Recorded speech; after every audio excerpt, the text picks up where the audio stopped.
الصلاة والسلام على من كان نبيا وآدم بين الماء والطين وعلى آله وصحبه أجمعين.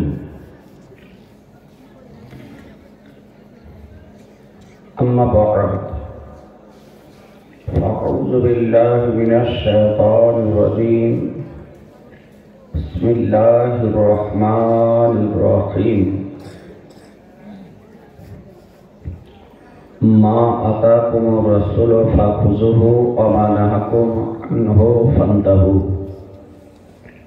صدق الله مولانا العظيم وصدق رسوله النبي الكريم ونحن على ذلك لمن الشاهدين والشاكرين.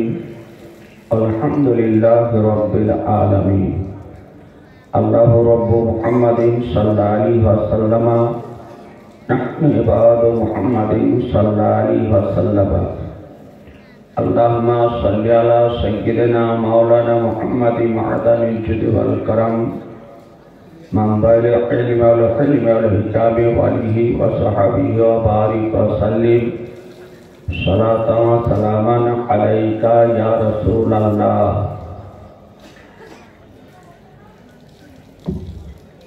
আমার স্নেহাশিস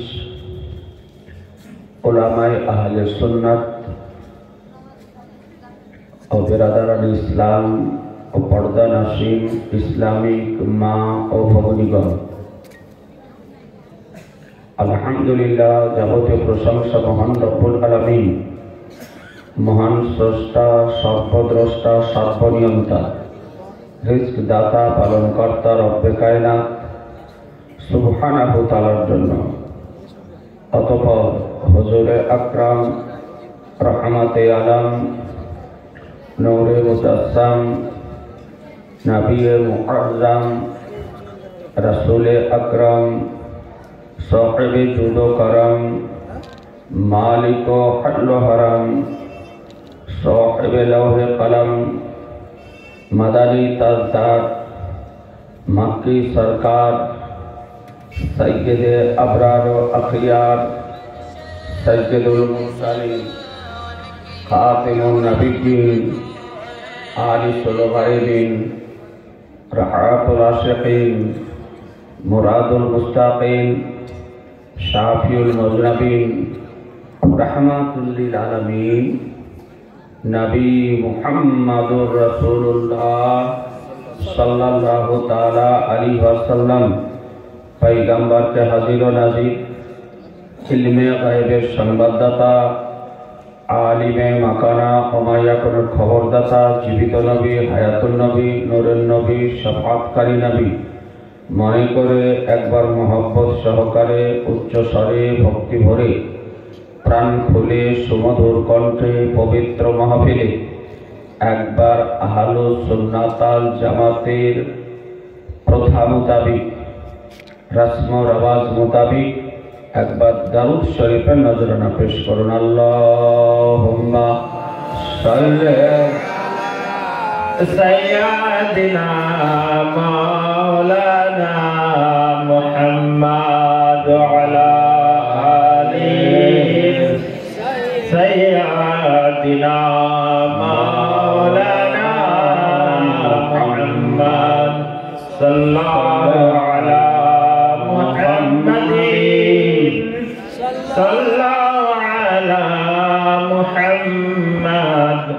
हरदम ज़ुबान से निकलो पाक नामे मुहम्मद।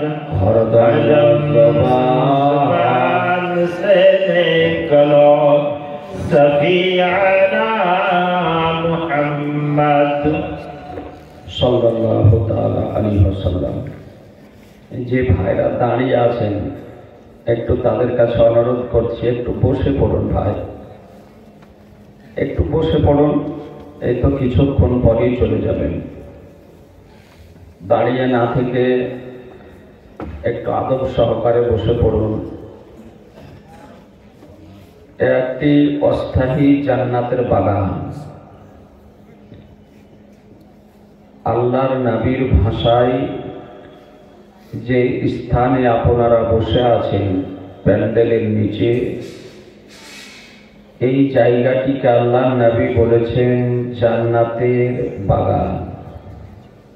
আপনারা জান্নাতের বাগানে বসে আছেন। এই জন্য অনুরোধ করি, যারা এদিক ওদিকে দাঁড়িয়ে আছেন দয়া করে বসে পড়ুন। আজকে মহতী পবিত্র ইসলামিক ধর্মীয় সভা অনুষ্ঠিত হয়েছে একটি বিশেষ উদ্দেশ্য নিয়ে। বিজ্ঞাপনও দেখেছেন, প্রচারও শুনেছেন। আজকে এই ভাদরিয়া পাড়ার মাটিতে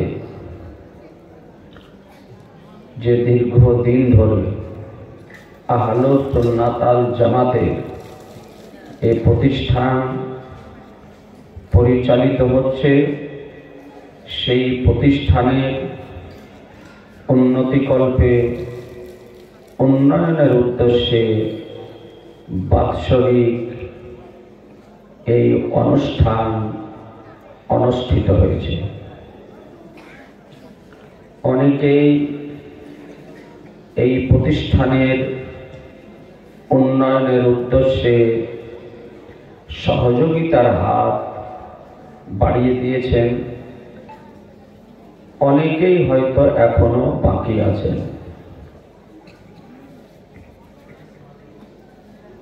এই সমস্ত আমাদের নিজামিয়া প্রতিষ্ঠানগুলি রাষ্ট্রীয় কোনো অনুদান পায় না, বা কোনো এমপি কোটা বা এমএলএ কোটা বা সভাধিপতি বা সভাপতি বা পঞ্চায়েত প্রধান, এদের কোনো ফান্ড থেকে আমাদের এই নিজামিয়া মাদ্রাসাগুলিকে সাহায্য করা হয় না। এই মাদ্রাসাগুলি আপনাদেরই দানে, আপনাদেরই ফিতরা, যাকাত, ওসুরের টাকাতে পরিচালিত হয়। তাজিজারে মহতারাম, আমি আশা রাখব যে এখনো যে সমস্ত ভাইরা আপনাদের নিজেদের দান এই মাদ্রাসার জন্য এখনো পৌঁছে দেননি,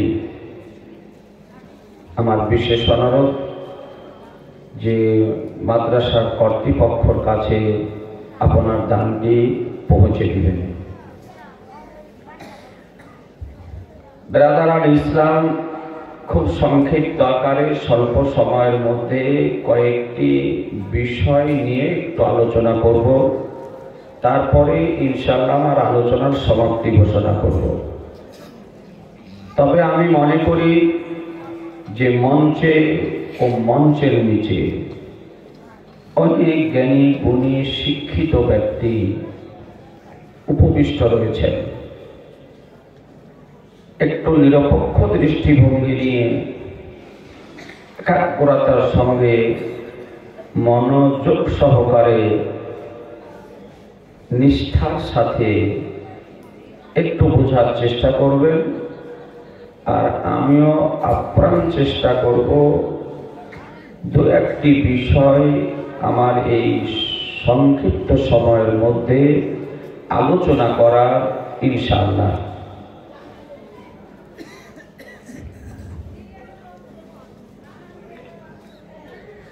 কোরআন শরীফ খোদার কালাম, টোট বিধান, চিরন্তন, পূর্ণাঙ্গ, নির্ভুল, অতুলনীয় মহাগ্রন্থ আল্লাহ তাআলা প্রয়োজন মোতাবিক দীর্ঘ সময় ধরে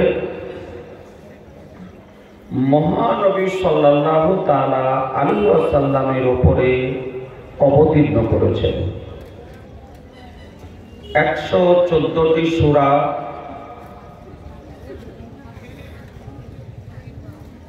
30 পারায় বিভক্ত, 6666 আয়াতে ভরা এই মহাগ্রন্থ কিয়ামতের পূর্ব পর্যন্ত পৃথিবীতে যত রকমের নতুনত্ব সমস্যা উত্থাপিত হবে, সমস্ত সমস্যার সমাধান এই মহাগ্রন্থে রয়েছে। সারা পৃথিবীর জ্ঞান, জমিন ও আসমান, এর মধ্যে আল্লাহ তাআলা যত কিছু সৃষ্টি করেছেন, সমগ্র সৃষ্টির জ্ঞান এই মহাগ্রন্থের মধ্যে নিহিত রয়েছে।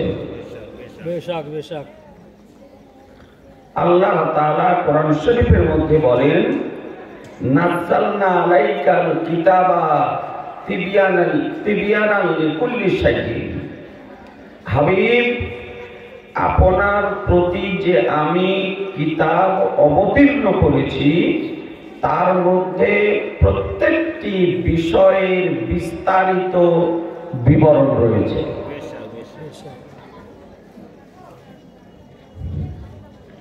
সেই মহাগ্রন্থে প্রথম পারা, প্রথম সূরা হলো সূরাতুল ফাতিহা। কি নাম বললাম? সূরা ফাতিহা। আমাদের পুরুষ নারী অনেকেরই সূরাটি মুখস্থ আছে। 5 ওয়াক্ত নামাজ আমরা পড়ি অনেকে, প্রত্যেক রাকাতে এই সূরাটি আমাদেরকে পড়তে হয়। ফরজ বলেন, সুন্নাত বলেন, ওয়াজিব বলেন, নফল বলেন, পড়তে হয় না? জি। এই সূরাটি মধ্যে রব্বুল আলামিন বলেন, ইহদিনাস সিরাতাল মুস্তাকিম। এর বাংলা অনুবাদ, হে আল্লাহ, আমাদেরকে সঠিক পথে পরিচালিত করো। আমরা পাঠ করি, আমরা দোয়া চাই, প্রার্থনা করি যে আল্লাহ আমাদেরকে সঠিক পথে পরিচালিত করো। যদি কানজুল ঈমান পৃথিবীর মধ্যে কোরআন শরীফের যত ভাষাতে অনুবাদ প্রকাশিত হয়েছে তার মধ্যে সর্বশ্রেষ্ঠ অনুবাদ হলো, তার নাম কানজুল ঈমান। কি নাম বললাম? কানজুল ঈমান। যদি বাড়িতে থাকে সকাল বেলায় গিয়ে একটু দেখবেন। ইহদিনাস সিরাতাল মুস্তাকিম, হে আল্লাহ আমাদেরকে সঠিক পথে পরিচালিত করো। এই আয়াতে বাংলা অনুবাদ হতে জানা গেল যে একটি পথ হলো সঠিক পথ, আর একটি পথ আছে বেঠিক পথ।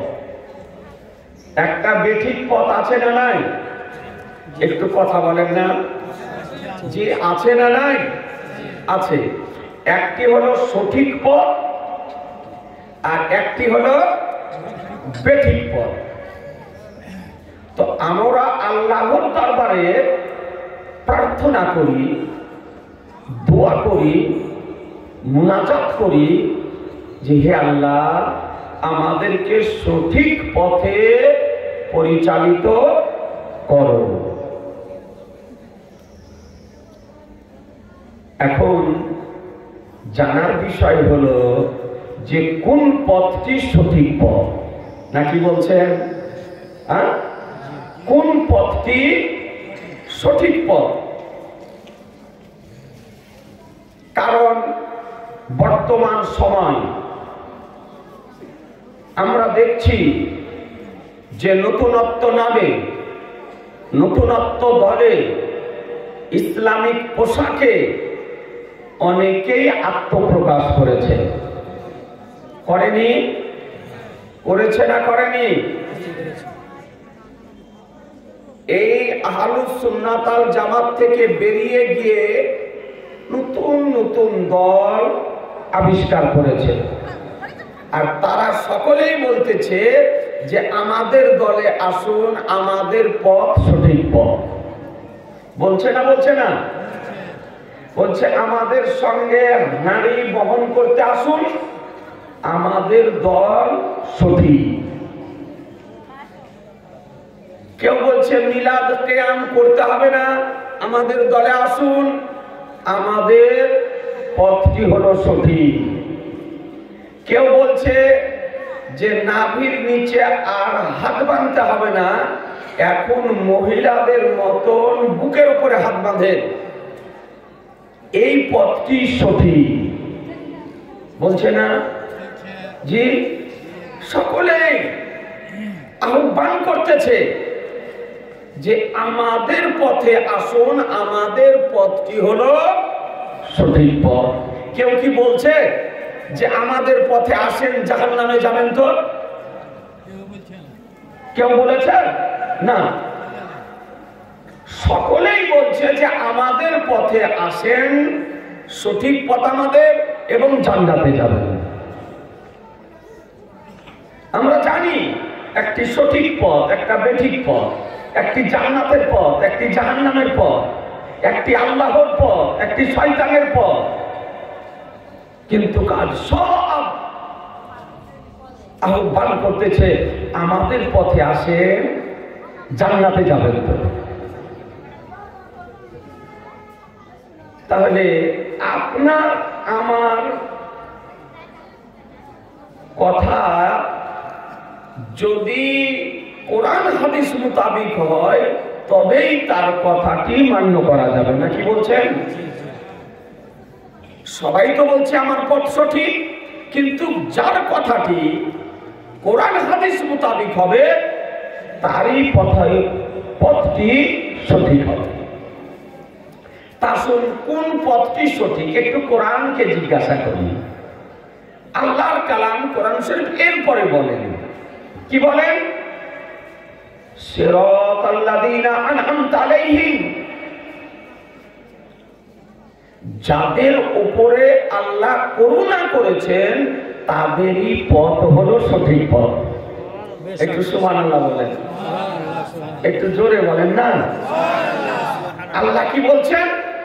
যে আমি যাদের উপরে করুণা করেছি, অনুগ্রহ করেছি, দয়া করেছি, কৃপা করেছি, এনাম করেছি, তাদেরই পথটি হলো সঠিক পথ।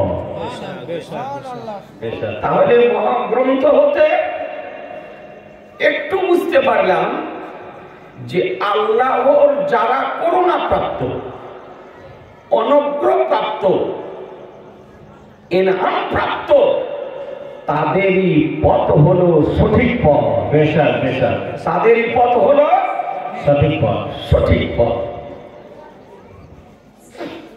আজিজানে মুহতারাম, এখনো একটু ক্লিয়ার হতে পারলাম না।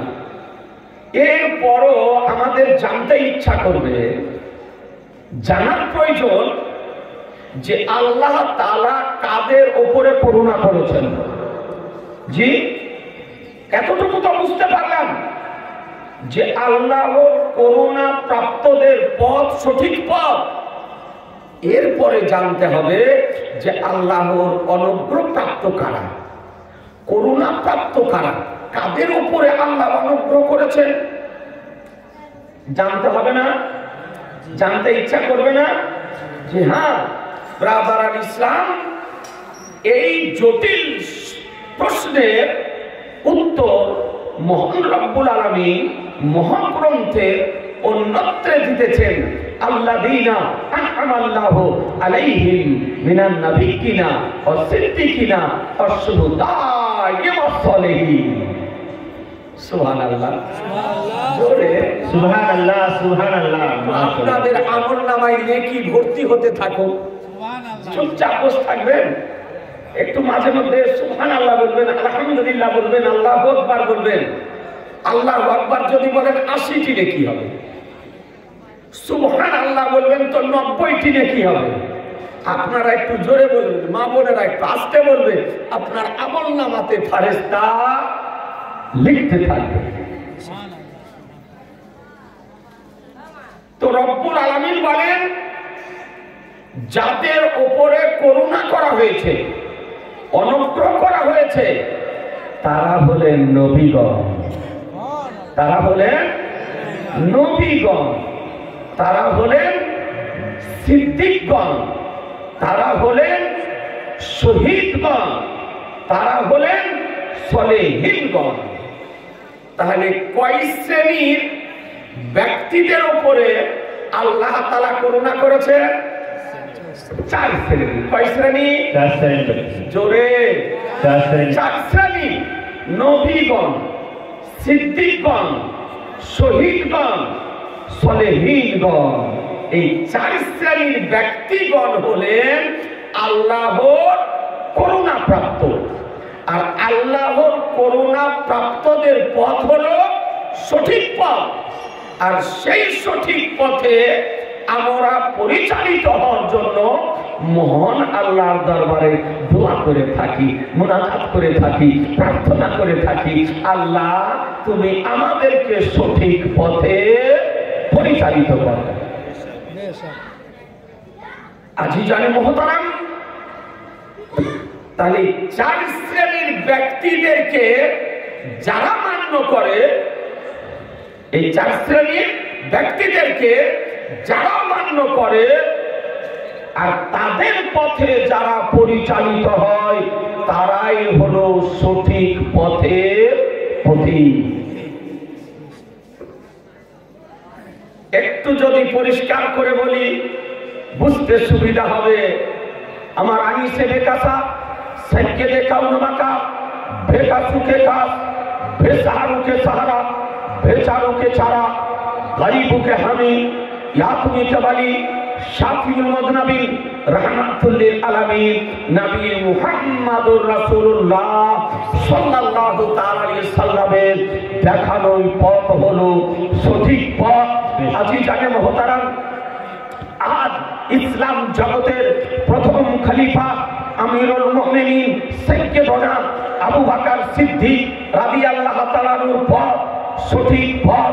ইসলাম জগতের দ্বিতীয় খলিফা আমিরুল মুমিনিন সাইয়্যিদুনা উমর ফারুক রাদিয়াল্লাহু তাআলা আনহুর পথ সঠিক পথ। ইসলাম জগতের তৃতীয় খলিফা আমিরুল মুমিনিন সাইয়্যিদুনা উসমান গনি রাদিয়াল্লাহু তাআলা আনহুর পথ সঠিক পথ। ইসলাম জগতের চতুর্থ খলিফা আমিরুল মুমিনিন সাইয়্যিদুনা আলী মুর্তজা রাদিয়াল্লাহু তাআলা আনহুর পথ সঠিক পথ। ইমাম হাসানের পথ সঠিক পথ। ইমাম আলী মাকাম ইমাম হুসাইনের পথ সঠিক পথ। সিদ্দিকদের পথ সঠিক পথ। শহীদদের পথ সঠিক পথ।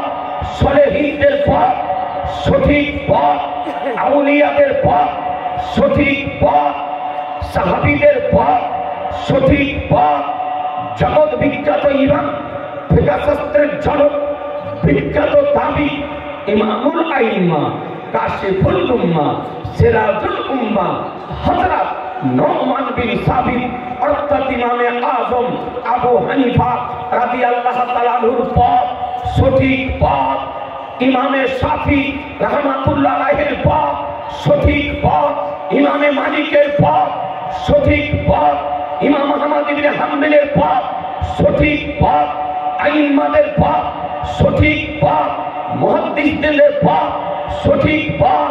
আমার প্রিয় নেত্রী দস্তগীর মাহবুবে সুবহানী গাউসে সামদানি কুতবে রব্বানী মুহিউদ্দিন আব্দুল কাদের জিলানীও গেলানি রাদিয়াল্লাহু তাআলার পথ, সঠিক পথ খাজা গানি বেনাবাজ সুলতানুল হিন্দ মাইনুল হক উদ্দিন আজমিরি ও সঞ্জানি আলাইহি রহমান রিদওয়ানের পথ, সঠিক পথ ইমাম রব্বানি মুজাদ্দিদ আল-ফিসানি শাইখ আহমদ সারহান্দি ফারুকি আলাইহি রহমান রিদওয়ানের পথ, সঠিক পথ আজিজানে মুহতারাম আমার সরকারে আলা হযরত আজিমুল বারকাত মুজাদ্দিদ দিনবিল্লাহ আকায়ে নিয়ামত দাইয়াই রহমত সিরাতুল উম্মাহ মাহসানুল হিকমত ইমাম ইশক ও মুহাব্বত ইমাম আহলে সুন্নাত ইমাম আহমদ রাজার পথ, সঠিক পথ কসম খোদার আহলুস সুন্নাত ওয়াল জামাতেরই পথ হলো সঠিক পথ। নারে তাকবীর, নারে তাকবীর, নারে রিসালাত,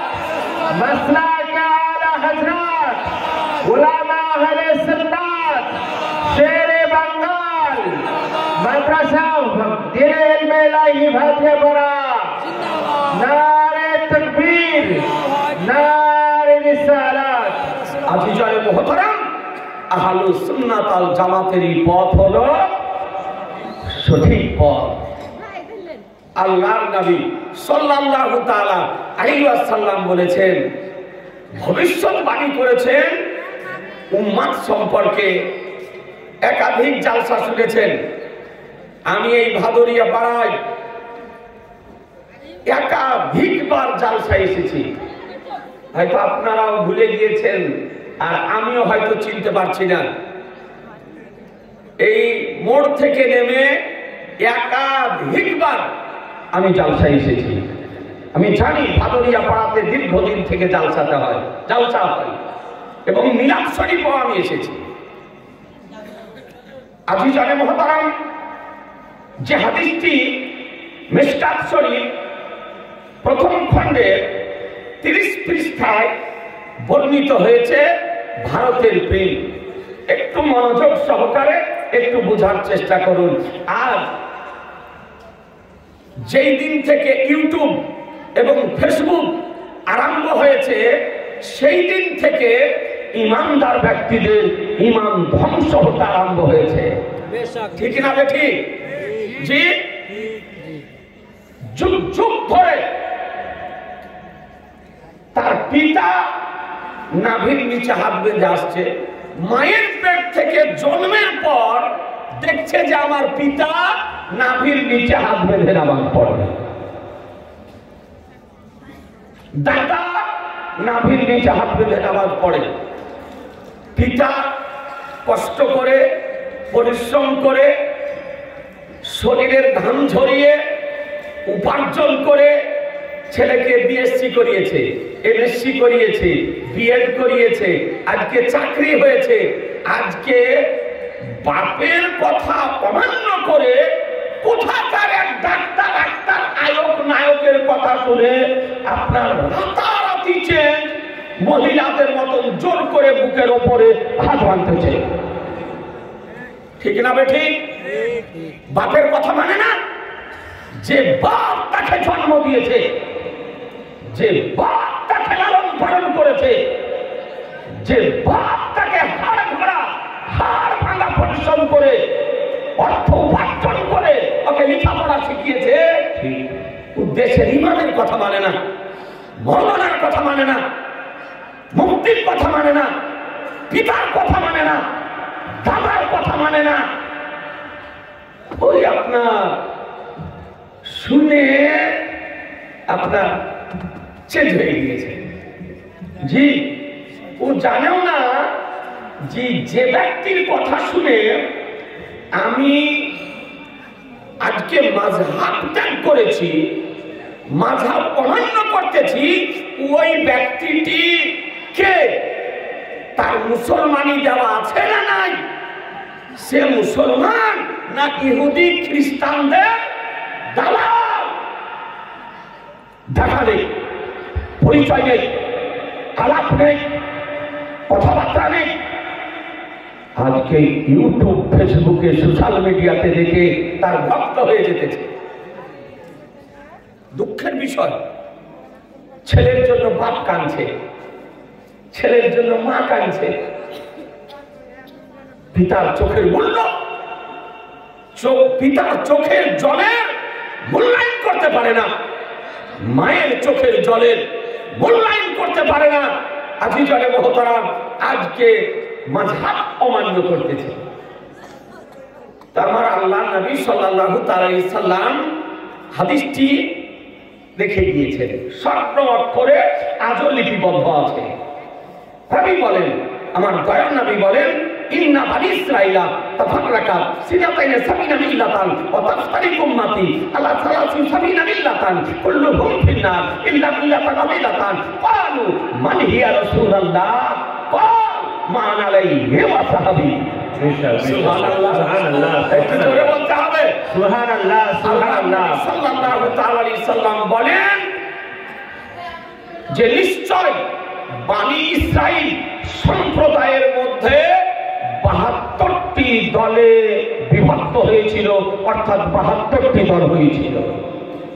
বানি ইসরাইল সম্প্রদায়ের মধ্যে ৭২টি দল হয়েছিল, আর আমার উম্মতের মধ্যে ৭৩টি দল হবে। কথা একটু বুঝতে পারা যাচ্ছে? জি, একটু ঈমান ও আকীদার আলোচনা করতেছি ভাই। আল্লাহ নবী বললেন বানি ইসরাইলের মধ্যে ৭২টি দল হয়েছিল, আর আমার উম্মতের মধ্যে ৭৩টি দল হবে। এখনো হয়নি। নবীর যুগে ছিল না, সাহাবীর যুগে ছিল না, আবু বকরের যুগে হয়নি, উমরে ফারুকের যুগে হয়নি, উসমানে গানির যুগে হয়নি, আলিয়া মুর্তজার যুগে হয়নি। নবী আমার বলছেন উম্মত সম্পর্কে যে আগামীতে হবে। এরপরে বলেন কুল্লুহুম ফিন্নার ইল্লা মিল্লাতান ওয়াহিদাতান, একটি দল বাদ দিয়ে বাকি ৭২টি দল জাহান্নামে যাবে। একটু কথা বোঝার চেষ্টা করুন। আল্লাহ নবী বলছেন যে এই যে নতুন দলগুলি হবে, এটা পুরাতন দল না নতুন দল? একটু কথা বলেন না। নতুন দল হবে। আল্লাহ নবী বলছে ৭২টা যাবে কোথায়? জাহান্নামে। এই ৭২টি যাবে কোথায়? জাহান্নামে। জাহান্নামে। আর একটি যাবে কোথায়? জান্নাতে। জান্নাতে। আজি চলে মুহতারাম আপনাদেরকে বলতে চাই, আল্লাহ নবী বলছেন পরিষ্কার ভাষায়, তাহলে সাহাবায়ে কিরামগণ তো বুঝছেন, সাহাবায়ে কিরামগণ তো দেখছেন, উপস্থিত সাহাবায়ে কিরামগণ আরজ করেন, আবেদন করেন, ইয়া রাসূলুল্লাহ এই যে দলটি জান্নাতে যাবে, যে দলটি জান্নাতে যাবে, এই দলটি চিনবো কেমন করে, জানবো কেমন করে, বুঝবো কেমন করে? তো দয়ার নবী বলেন, গায়বের সংবাদদাতা নবী বলেন, বলে মা আনা আলাইহি ওয়া সাহাবী, বলে শোনো যে পথমতের উপরে আমি এবং আমার সাহাবায়ে কেরামগণ রয়েছেন, এই পথমতের উপরে যারা পরিচালিত হবে তারাই হবে জান্নাতি, জান্নাতি, জান্নাতি। বেশাক, বেশাক, বেশাক। আজি জানে মুহতারাম আমার নবী বলে দিলেন যে একটি দল জান্নাতি, সেই দলটি কোন দল? মা আনা আলাইহি ওয়া সাহাবী, যে পথমতের উপরে আমি এবং আমার সাহাবায়ে কিরাম রয়েছেন, আর সেই দলটি হবে জান্নাতি। তাহলে বোঝা গেল যে নতুন যে ৭২টি দল হবে, এই দলটি জাহান্নামে যাবে না জান্নাতে? জাহান্নামে। তাহলে নতুন দলগুলি নিয়ে যাওয়া মানে কোথায় যাওয়া? জাহান্নামে। একটু জোরে বলেন না। জাহান্নামে। জাহান্নামে যাওয়া। এই নতুন দলগুলি নিয়ে যাওয়া মানে জাহান্নামে যাওয়া। তাহলে নতুন দলগুলি নিয়ে যাওয়া যাবে? একটু জোরে বলতে হবে। যাওয়া যাবে? সমর্থন করা চলবে না? চলবে না। ওদেরকে আশ্রয় দেওয়া যাবে, প্রশ্রয় দেওয়া চলবে। যে না মুসলমান আপনাদেরকে বলি, কোনো ভাই যদি, কোনো যুবক যদি, কোনো ইয়ং যদি, কোনো জ্ঞানী যদি, কোনো শিক্ষিত ব্যক্তি যদি আজকে আপনি আহলুস সুন্নাত ওয়াল জামাতের প্ল্যাটফর্মকে ত্যাগ করে কোনো নতুন দলে গিয়ে নাম যদি লিখিয়ে থাকেন, আপনাকে আমি আহলুস সুন্নাত ওয়াল জামাতের পক্ষ থেকে আজকে দায়িত্বশীল মঞ্চ থেকে দাওয়াত দিতে দিতেছি, মেসেজ দিতেছি, পাইগাম দিতেছি, বার্তা দিতেছি যে ভ্রান্ত মতভাব ত্যাগ করে যদি জান্নাতে যেতে চান তাহলে সুন্নাত ওয়াল জামাতের প্ল্যাটফর্মে ফিরে আসুন। মুসলমান আহলে সুন্নাত ওয়াল জামাতের প্ল্যাটফর্মে ফিরে আসুন। আপনাদেরকে বলতে চাই, এই হাদিসের মধ্যে আল্লাহর নবী দুটি সংবাদ দিলেন যে বনী ইসরাইলের মধ্যে ৭২টি দল হয়েছিল। এই হয়েছিল এটা অতীতের সংবাদ না? অতীতের সংবাদ। একটু কথা বলেন। এটা অতীতের সংবাদ, অর্থাৎ নবী আমার পৃথিবীতে আসার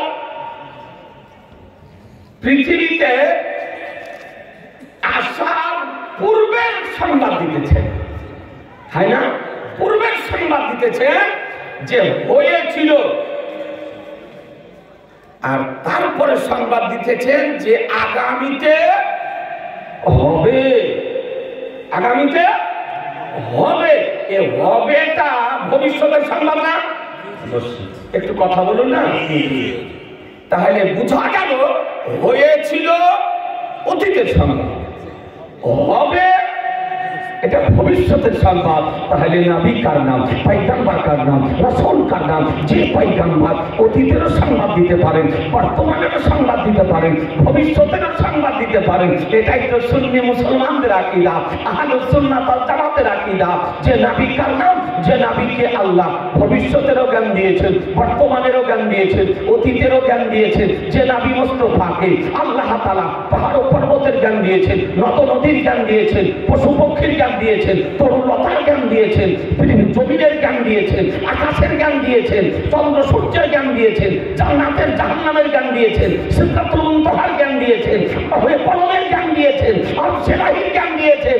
এক কথায় যে মহান রব্বুল আলামিন আমাদের প্রিয় হাবিবকে জমিন থেকে আসমান, জুনুব থেকে সামাল, মাশরিক থেকে মাগরিব সৃষ্টি জগতের যাবতীয় জ্ঞান আল্লাহ তাআলা আমাদের নবীকে শিখিয়ে দিয়েছেন। নারে তাকবীর, নারে তাকবীর, নারে রিসালাত, নারে রিসালাত, মাসলাক আলা হযরত, মুনাজির আহলে সুন্নাত, উলামা আহলে সুন্নাত, নারে তাকবীর, নারে রিসালাত। আজিজানে মুহতারাম, সৃষ্টি জগতের জ্ঞান নবীকে শিখিয়েছেন কে? আল্লাহ। একটু জোরে আল্লাহ তাআলা। একটু জোরে আল্লাহ তাআলা। আমাদের আকীদা, আমাদের নবী পৃথিবীতে আসার পর পিতার নিকটে শিক্ষা লাভ করেননি, মায়ের নিকটে শিক্ষা লাভ করেননি, দাদার নিকটে শিক্ষা লাভ করেননি, কোনো স্কুলে যাননি, কোনো কলেজে যাননি, কোনো বিদ্যালয়ে যাননি, কোনো শিক্ষা কেন্দ্রে যাননি, কোনো শিক্ষা কেন্দ্রে যাননি, কোনো ইউনিভার্সিটিতে যাননি। কারো নিকটে নবী আমার শিক্ষা লাভ করতে যাননি, শিক্ষা অর্জন করতে যাননি। এ নবীকে কে শিখিয়েছেন? আল্লাহ তাআলা। জোরে কে শিখিয়েছেন? আল্লাহ তাআলা। আল্লাহ শিখিয়েছেন। এ বেরাদার ইসলাম, তাই তো রব্বুল আলামিন বলেন ওয়াল্লামাকা মালাম তাকুন তালাব, বলে হাবিব আপনি যা কিছু জানতেন না আপনাকে সব শিখিয়ে দিয়েছি। যা জানতেন না আপনাকে সব শিখিয়ে দিয়েছি। আল্লাহ তাআলা বলছেন আমার প্রিয় হাবিব যা জানতো না আমার হাবিবকে আমি শিখিয়ে দিয়েছি। এবার আদারান ইসলাম শরীয়তের জ্ঞান আল্লাহ শিখিয়েছেন, হাকিকাতের জ্ঞান আল্লাহ শিখিয়েছেন, গায়বের জ্ঞান আল্লাহ শিখিয়েছেন, অতীতের জ্ঞান আল্লাহ শিখিয়েছেন, বর্তমানের জ্ঞান আল্লাহ শিখিয়েছেন, ভবিষ্যতের জ্ঞান আল্লাহ শিখিয়েছেন, জমিনের জ্ঞান আল্লাহ শিখিয়েছেন, আকাশের জ্ঞান আল্লাহ শিখিয়েছেন। এবার আবার সমস্ত জ্ঞান শিখিয়েছেন আল্লাহ আমাদের নবী। আপত্তি থাকতে পারে? জি, আপত্তি থাকতে পারে? না না, কখনো না। এরপরে যদি কোন মুল্লা, কোন মাস্টার, কোন ডাক্তার আপত্তি যদি করে, নবীর শিক্ষার উপরে আপত্তি যদি করে, এই নবীকে যদি নিরক্ষর বলে, যে নবীর আক্ষরিক জ্ঞান ছিল না, নবী নিরক্ষর ছিলেন, নবী লেখাপড়া জানতেন না, এবার লিখতে জানতেন না, পড়তে জানতেন না, তবে এই ব্যক্তিটি আমার নবীর পক্ষের ব্যক্তি হবে না আমাদের নবীর বিপক্ষে ব্যক্তি হবে? জোরে বলতে হবে।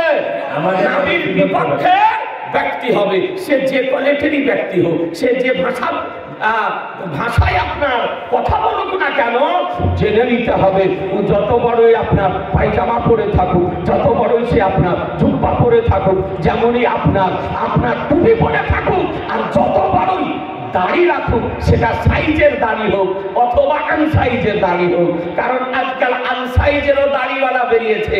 এ বেরাদার মশলা বুঝে না, ফাতুয়া বুঝে না, বিধান বুঝে না, দাড়ি কিরকম বুক পকেটে ভরে সাইকেল চালাচ্ছে লম্বা। আর কোন গুরু আকে বলেছে যে দাড়ি কাটতে হয় না? তো এখন আপনার নিচে চলে গিয়েছে, তাও কাটে না গো। এইরকম করে আপনার জোরে এরকম করে বুক পকেটে ভরে। বলেন তো মানুষে বিদ্রুপ করবে না, করবে না? হাসি ঠাট্টা করবে না?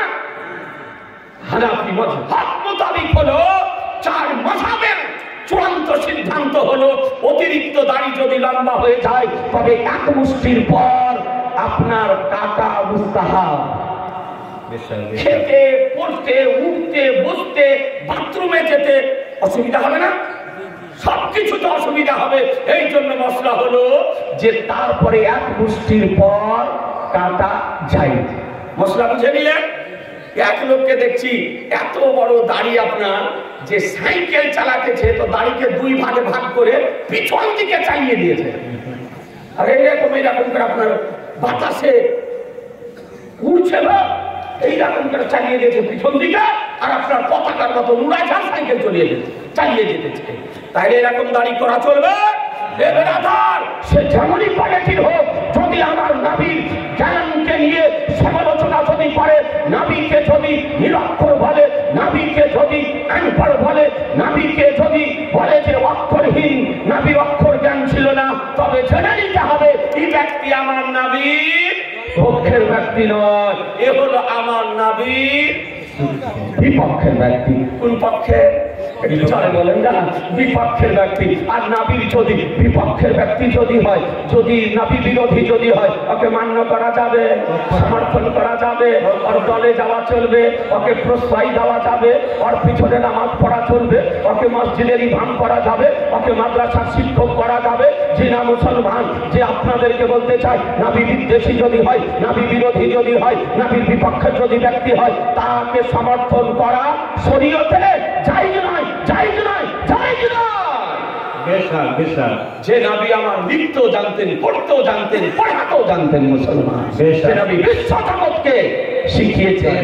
এই আয়াতের তাফসীরে আল্লামা জালালউদ্দিন সুয়ুতী রাদিয়াল্লাহু তাআলা তিনি বলেন, আই মিনাল আহকামে ওয়াল গায়বে, আল্লাহ তাআলা নবীকে শরীয়তের বিধিবিধান এবং গায়বের জ্ঞান শিক্ষা দিয়েছেন।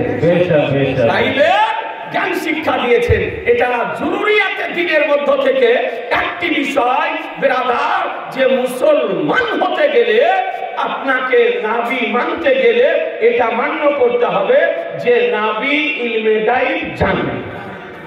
কথা বুঝে গেলেন? এটা বিশ্বাস করতে হবে। যদি কোন ব্যক্তি মুতলাক ভাবে ইলমে গায়বকে নবী অস্বীকার করে, তবে এটা হবে কুফর। কারণ কোরআন শরীফ থেকে অকাট্য দলিল হতে আমাদের নবীর ইলমে গায়ব প্রমাণিত। তাহলে নবীর ইলমে গায়বকে অস্বীকার করা মানে কোরআনকে অস্বীকার করা। আর কোরআনকে যদি অস্বীকার করে, সে মুসলমান হবে না কাফের হবে? সে কাফের হবে। এই আজিজানে মুহতারাম, আপনাদেরকে বলতে চাই, যে কোরআন শরীফের মধ্যে রব্বুল আলামিন বলেন, ওমা হুয়া আলাল গায়বি বিতালিম, ও নবী ইলমে গায়ব বলাতে কৃপণতা করেন না, কৃপণতা করেন না। এই ব্রাদার, তার মানে নবী ইলমে গায়ব বলেন। আল্লাহ নবীকে দান করেছেন, তাই আমাদের নবী জানেন। আকীদা বুঝা গেল? আল্লাহ নবীকে ইলমে গায়ব দান করেছেন, তাই আমাদের নবী ইলমে গায়ব জানে। আপত্তি কেন হবে?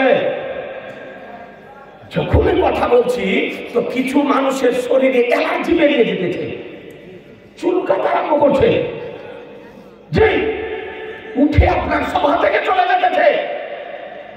তারপরে সহ্য নেয় না, বরদাস্ত করতে পারে না। নবীর শান, নবীর শওকাত, নবীর ইজ্জত, নবীর মর্যাদা, নবীর সম্মান, নবীর তাওফিক, নবীর তাসির বর্ণনা করলে কিছু মানুষের কলিজাতে লাগে। এ তো লাগার কথা ছিল আবু জাহলের, এ তো লাগার কথা ছিল আবু লাহাবের, এ তো লাগার কথা ছিল উতবার, এ তো কথা লাগার ছিল আপনার সাইবার। কাফিরদের লাগার দরকার ছিল, মুশরিকদের লাগার দরকার ছিল, কিন্তু দাঁড়িয়ে রেখেছে, টুপি পরছে, পায়জামা পরছে, পাঞ্জাবি পরছে, ইসলামিক পোশাকে আজকে আপনার বসে রয়েছে, অথচ নবীর কথা বললে কলিজাতে লাগে, কলিজাতে লাগে। তার মানে জেনে নিতে হবে যে দাল মে কুছ কালা হ্যায়, দাল মে কুছ কালা হ্যায়। তার মানে তার ভিতরে ইহুদিয়াত বিরাজ করতেছে, তার মধ্যে ইসাইয়াত বিরাজ করতেছে, তার মধ্যে নাস্তিকতা বিরাজ করতেছে।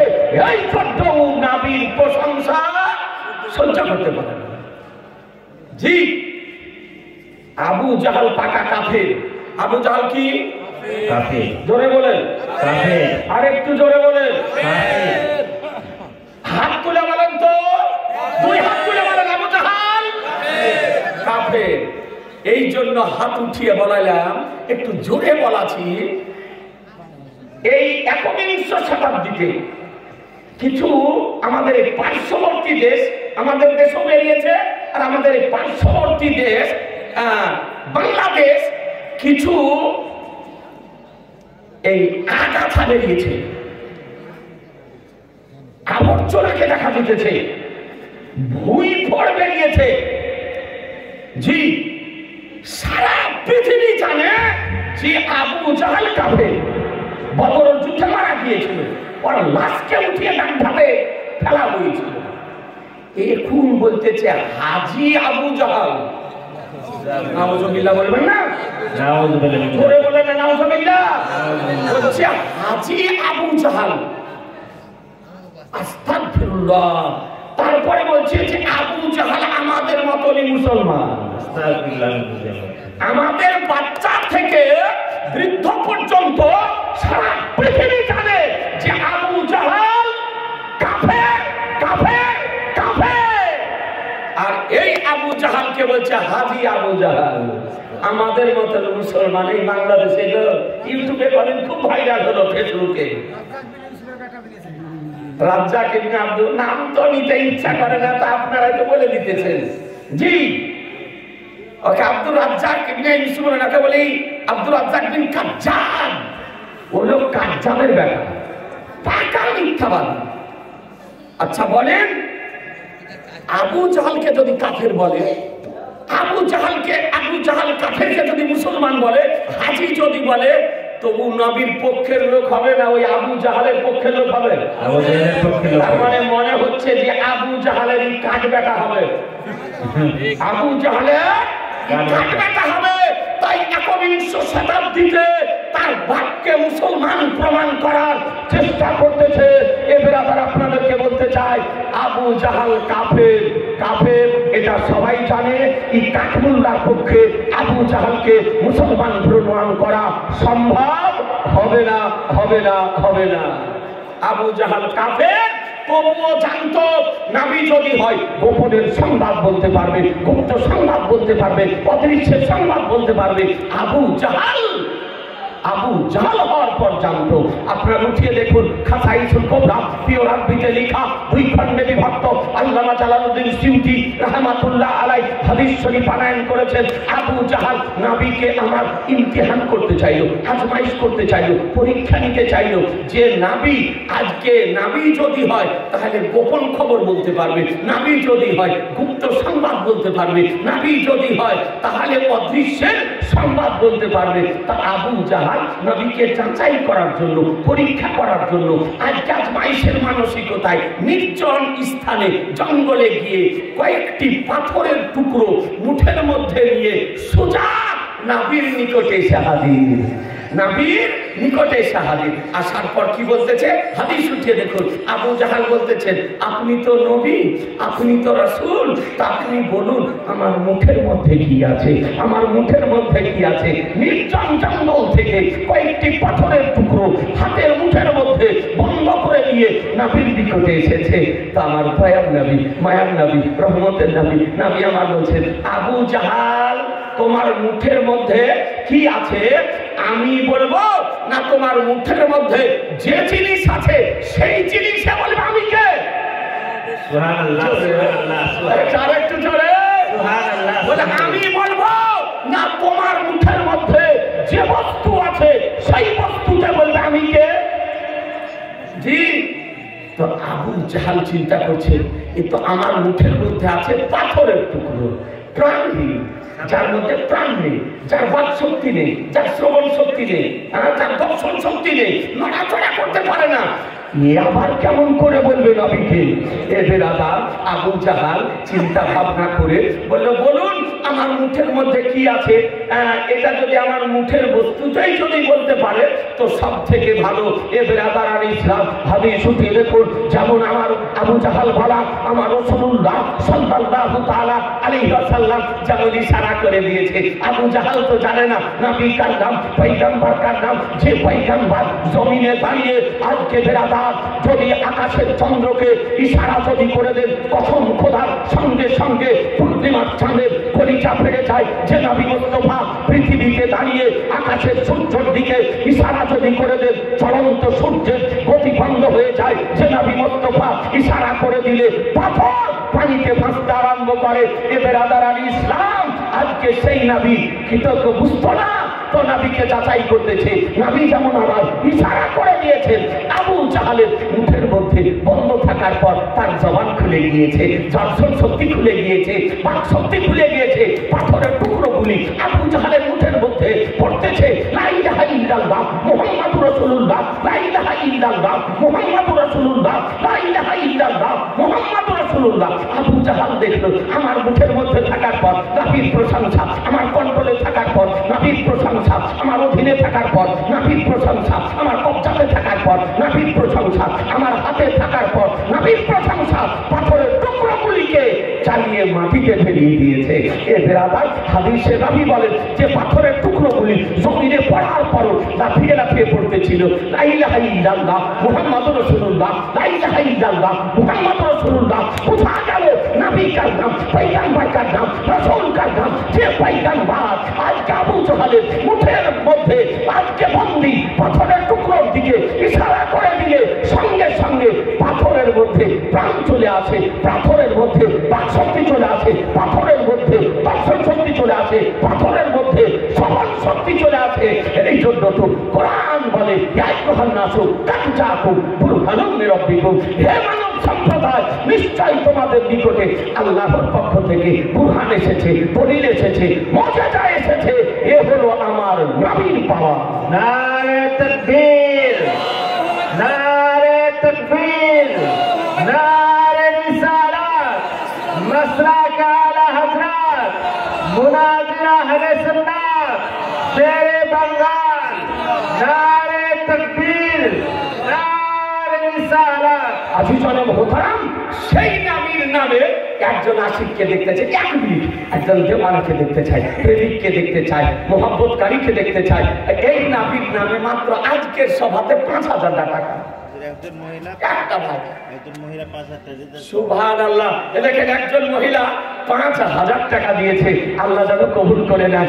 মায়ের রুজি রোজগারে আল্লাহ তাআলা যেন বরকত দান করে। নারায়ে তাকবীর, একটু জোরে বলেন না, নারায়ে তাকবীর, নারায়ে রিসালাত, মাসলাক আলা হযরত, ৫,০০০ টাকার দাতা জিন্দাবাদ। আল্লাহ যেন কবুল করে নেয়। আর একটা ভাই পারবেন না, মাত্র ৫,০০০ টাকা। ভাই এই মাদ্রাসার জন্য আমার রাসূলুল্লাহর দোহাই দিয়েছি, পয়গম্বরের দোহাই দিয়েছি, সবচেয়ে উম্মাদের দোহাই দিয়েছি। সেক্রেটারি হোক, ক্যাশিয়ার হোক, সভাপতি হোক, সদস্য হোক, দেশের হোক, বিদেশের হোক, যা কোনো ভাই আপনার কাছে অনুরোধ করি, নবীর জ্ঞান বিস্তারের জন্য, এই মাদ্রাসার উন্নয়নের জন্য সবটাই জারিয়া হয়ে যাবে মাত্র ৫,০০০ টাকা। একটা ভাই, এক মিনিট, আপনাকে কয়েকটা হাদিস শরীফ শোনাই। আজিজানে মোহতারাম, মাত্র ৫,০০০ টাকা। পারবেন না? একটা কোনো ভাই আপনি ২ মাসে দিয়ে, ৪ মাসে দিয়ে, ৬ মাসে দিয়ে একটা ধর্মীয় প্রতিষ্ঠান আহলুস সুন্নাত ওয়াল জামাতের প্রতিষ্ঠান, যেখান থেকে আপনাকে আহলুস সুন্নাত ওয়াল জামাতের আকীদার প্রশিক্ষণ দেওয়া হবে। একটা ভাই একটু চট করে বলেন না, বাবার জন্য খরচ করেন, মায়ের জন্য খরচ করেন, বিবির জন্য খরচ করেন, সন্তানের জন্য খরচ করেন, পৃথিবীতে অনেক কিছুর জন্য খরচ করেন, নাবির মুহব্বতে, নাবির শিক্ষার প্রচার ও প্রসারের জন্য, আজকে নাবির শিক্ষার বিস্তারের জন্য, এই ধর্মীয় প্রতিষ্ঠানের জন্য মাত্র 5,000 টাকা। একটা মা বোন কেউ পারবেন না? এইরকম কোনো মা হারা সন্তান নেই, পিতা হারা সন্তান নেই, শ্বশুর শাশুড়ি হারা কেউ নেই। আমার রাসূলুল্লাহ দোয়াই দিয়েছি মাত্র 5,000 টাকা। একটা ভাই বলেন আগামী জালসার পূর্ব পর্যন্ত আপনি পরিশোধ করে দিয়ে 200, 400, 500 করে করে আগামী বছর যে জালসা হবে তার পূর্ব পর্যন্ত আপনি পরিশোধ করে দিন। একটা ভাই 1 মিনিট দেরি করিয়েন না, কয়েকটি বিষয় আপনাদের সামনে একটু আলোচনা করতে হবে, একটু চট করে বলেন না, একটু দেরি করিয়েন না, হবে না? একটা ভাই পারবেন, পিছনের ভাইরা অনুরোধ করে বলি, ভাই হোক, আল্লাহ আপনাদের রুজি রোজগারে বরকত দেবে, খেতে খামারে বরকত দেবে, বালা মুসিবতকে দূর করে দেবে, বিপদ আপদকে দূর করে দেবে, আল্লাহ আপনাদের রুজি রোজগার বরকত দেবে। একটা ভাই 5,000 টাকা, 1 মিনিট দেশ হবে হবে না? একটা ভাই তাড়াতাড়ি বলেন না। সুবহানাল্লাহ। ভাবনা চিন্তা করছেন, বেনামি, সুবহানাল্লাহ, বেনামি ব্যক্তিতে 5,650 টাকা দিয়েছে, আলহামদুলিল্লাহ। জি, এরকম নাম করে দিলেও যে স্বভাব, বিনা নামে দিলেও সে স্বভাব, তবে বাকি যদি দেয় তবে বিনা নাম হলে অসুবিধা। জি, কোথায় চেয়ে বাড়াবে, কোথায় কার কাছে চাইতে যাবে? আর এরকম নগদ যদি দিয়ে দেয় বেনামিতে তবে কোনো অসুবিধা নেই, একই রকমের সওয়াব পাবে। নারায়ে তাকবীর, নারায়ে রিসালাত, মাসলাকে আলা হযরত। আজকে 5,650 টাকার দাতা জিন্দাবাদ, সুবহানাল্লাহ। আল্লাহ তাআলা জানো, দেখো পড়ে গেল বোধহয়। এই মা বোনেরা, আরেকটা মা পারবেন না? একাই যদি না পারেন, বনে বনে মিলে, জি, শাশুড়ি বয়ে মিলে বা জায়ে ননদে মিলে এরকম দেন না 5,000 টাকা। কোন মা বোন যদি পারেন, আপনারা পারবেন না? একটা ভাই, ওর পিছনের যুবকেরা, জওয়ানেরা, কোন ভাই এরকম ব্যবসায়িক ভাই যদি চাকেন, চাকরিজীবী যদি ভাই থাকেন, আমি অনুরোধ করবো 1 মিনিটের মধ্যে আরেকটা ভাই 5,000 টাকা দিয়ে দেন, দিয়ে আলোচনাটা শোনেন। এ বিরাদার ইসলাম, আমার নবী পাক সাহেবে দাওলাত সাল্লাল্লাহু তাআলা আলাইহি ওয়াসাল্লাম এর সম্মান করতে স্বয়ং খোদা বলেছেন। এই মোল্লা নবীর সম্মান করে না, এই মোল্লা নবীর সম্মান প্রদর্শন করতে আপত্তি, নেতার সম্মান করাতে আপত্তি নেই, নেতার নেত্রীর সম্মান করতে আপত্তি নেই, লিডারের সম্মান করতে আপত্তি নেই, আজকে মাস্টারের সম্মান করতে আপত্তি নেই, নবীর সম্মান করতে আপত্তি। ঠিক না ঠিক? জি। অথচ যে নবীর সম্মান করতে স্বয়ং খোদা বলেছেন, বলবো বলছেন না যে বলবো, আছি জানে মহতারাম, যে নবীর সম্মান করতে খোদা বলেছেন। উঠিয়ে দেখুন কোরআন শরীফ, রব্বুল আলামিন বলেন, লিতুমিনু বিল্লাহি ওয়া রাসূলিহি ওয়া তুআযিরুহু ওয়া তুআক্কিরুহু, তোমরা আল্লাহর উপরে ঈমান নিয়ে এসো, তার রাসূলের উপরে ঈমান নিয়ে এসো এবং তার মহত্ব বর্ণনা করো এবং সম্মান প্রদর্শন করো। সে বিরাদার ইসলাম, বুঝা গেল যে আজকে ঈমান নিয়ে আসার পরে পরে নবীর সম্মান করা হলো সমস্ত ফরজের মধ্যে বড় ফরজ। নবীর তাজিম করা, নবীর তাওকির করা, নবীর সম্মান করতে খোদা বলতেছেন, নবীর আজকে মহত্ব বর্ণনা করতে খোদা বলেছেন। এ বিরাদারান ইসলাম, তাই আজকে আমরা নবীর সামনে দাঁড়িয়ে সম্মান প্রদর্শন করে একটু দাঁড়িয়ে সালাম করি, ইয়া নবী সালাম আলাইকা, ইয়া রাসূল সালাম আলাইকা, ইয়া হাবিব সালাম আলাইকা, সালাওয়াতুল্লাহ আলাইকা। এ বিরাদারান ইসলাম, আজকে বিশ্বকবির লিখিত জাতীয় সঙ্গীত পড়তে ওর আপত্তি হয় না, জনগণমন পড়তে ওর আপত্তি হয় না, কিন্তু ইয়া নবী পড়তে আপত্তি হয়। ইয়া নবী পড়তে আপত্তি হয়, আমরা বলি তোমার যদি ভালো না লাগে, তোমার যদি পড়তে ইচ্ছা না করে, তো তোমার যেটা পছন্দনীয় ওটাই পড়ো। তোমাকে তো আমি বারণ করছি না, আরে ভাই এটা না পড়বে, আসসালাতু ওয়াসসালামু আলাইকা ইয়া রাসূলুল্লাহ, ওটাই পড়ো না। যেটাতে সালাম প্রথমে আছে ওটাই পড়ো। ও আসলে পড়বে না, ওর বদমাশি, বুঝতে পারছেন? ও আসলে পড়বে না, এটা ওর দুষ্টুমি। বলছে কিয়াম করা যাবে না, বলছে কিয়াম করা যাবে না, কিয়াম বিদআত, নাজায়েজ হারাম।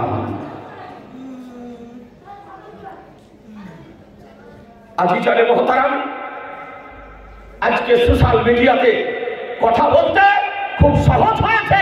ঘরের কোণাতে বসে, এসি ঘরে বসে, কাঁচের ঘরে বসে আজকে বিবৃতি দিতেছে বেরাদার, কিন্তু মাঠে ময়দানে তাদের টিকি পাবেন না।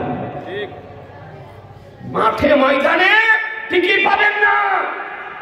সে ডাবচড়ি বলেন, আর রাজমিস্ত্রি বলেন, আর ঘড়ির মেকার বলেন, এ বেরাদার ইসলাম যারা মাদ্রাসা কোনদিন আপনার আরবিও লেখাপড়া করেনি, উর্দু লেখাপড়া করেনি, তাদের আরবিও পড়ার ঢং নেই, আর উর্দুও পড়তে জানে, তারাই এখন আপনার বক্তা সেজেছে।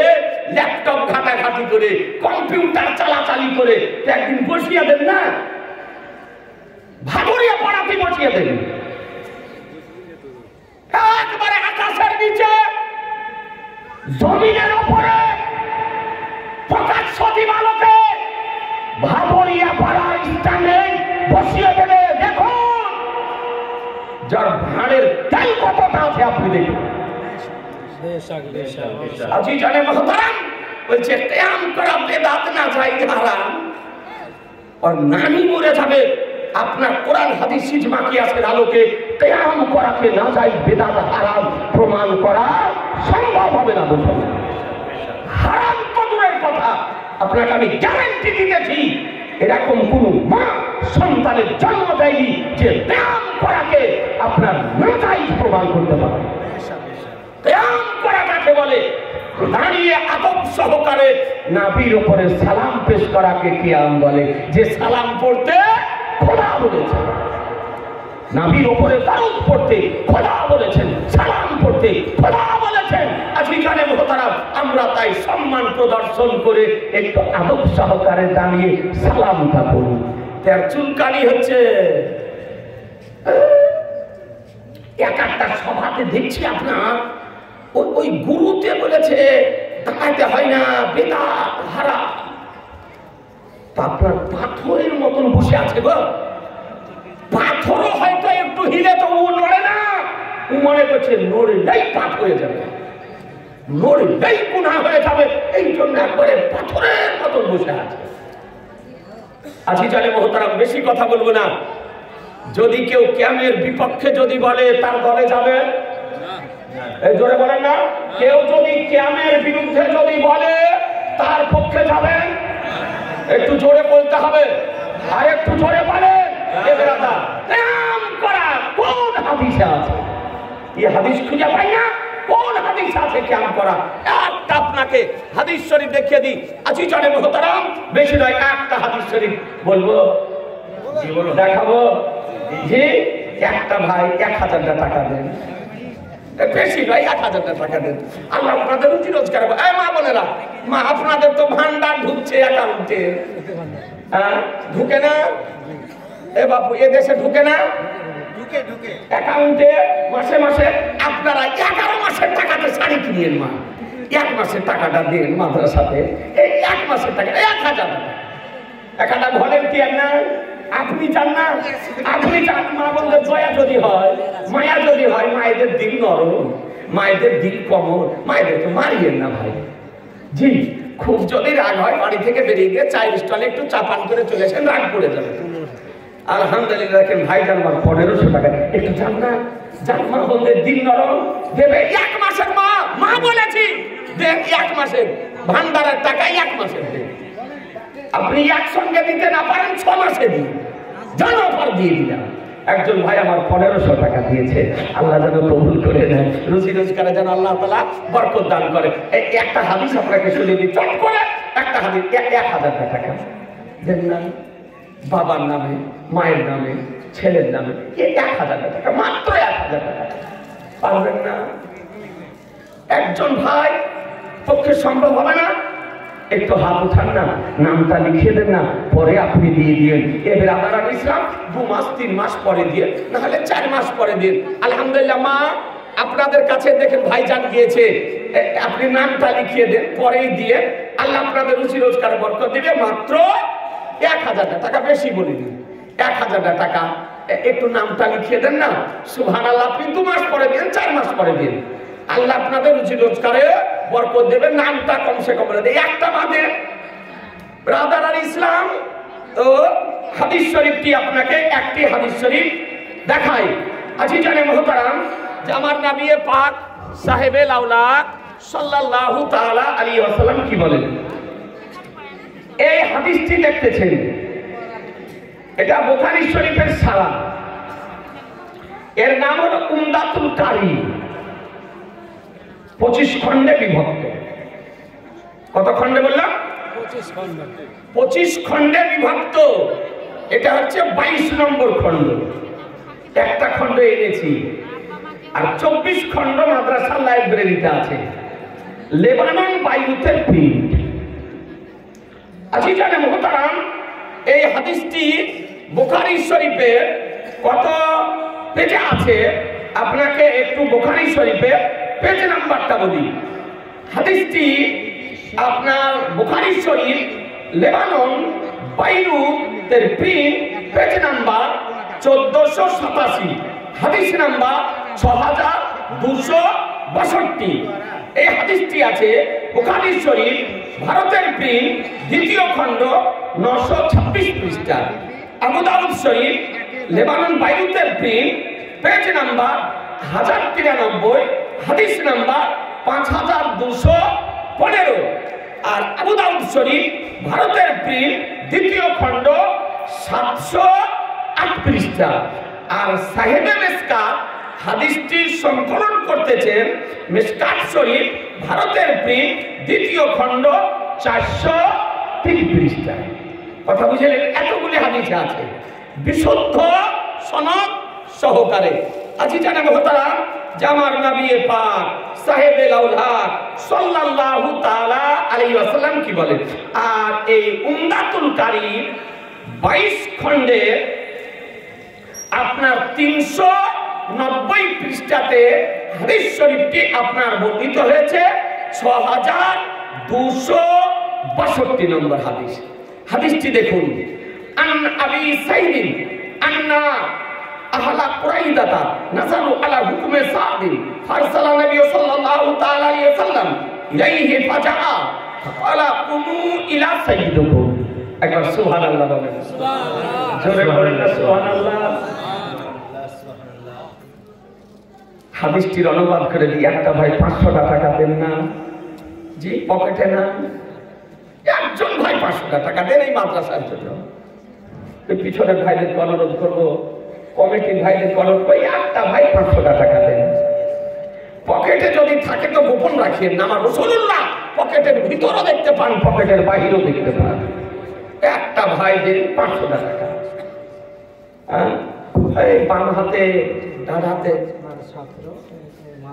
এই মাদ্রাসার ছাত্রর একজন মা দেখেন 500 টাকা দিয়েছে। আলহামদুলিল্লাহ, আল্লাহ যেন কবুল করে নেয়, রুজি রোজগারে আল্লাহ তাআলা যেন বরকত দান করে।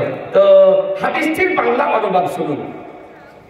আবু সাঈদ রাদিয়াল্লাহু তাআলা হতে বর্ণিত যে কুরাইজাবাসী সাদের হুকুমে যখন অবতরণ করলেন, তো নবী সাল্লাল্লাহু তাআলা আলাইহি সাল্লাম তার দিকে প্রেরণ করলেন। এটা বুখারী শরীফের হাদিস, বিশুদ্ধ সনদ সহকারে বর্ণিত হয়েছে।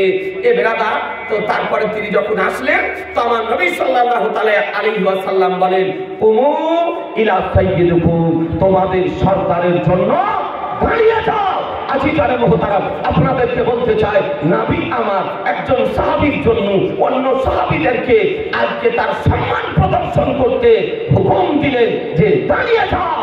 এই হাদিস হতে দিবালোকের ন্যায় প্রমাণিত হয় যে তাজিমি কিয়াম, সম্মানার্থে কিয়াম, এটা জায়েজ অনুসারে।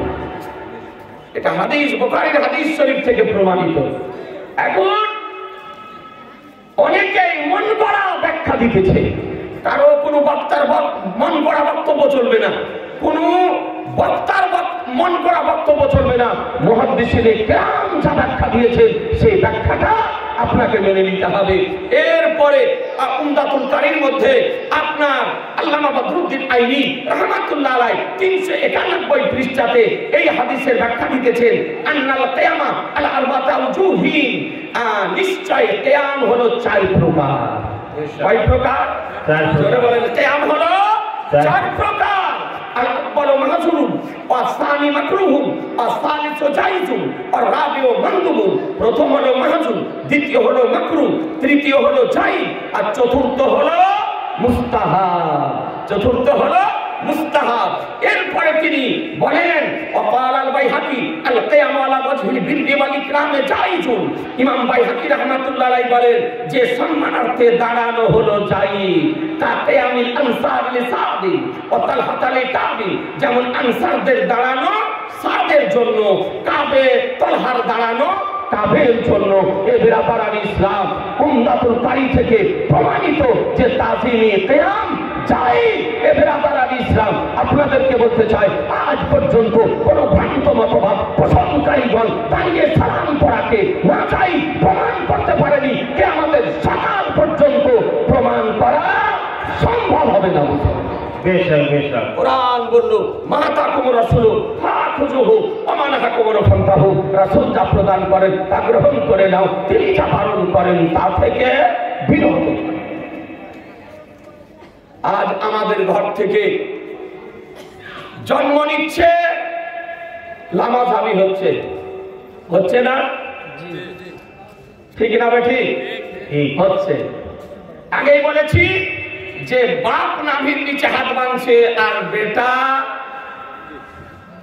বাবা মার কথা অমান্য করে এইরকম করে বুকের উপরে হাত বাঁধছে। লেডিস নামাজি, জি মহিলা নামাজি সাজছে গো।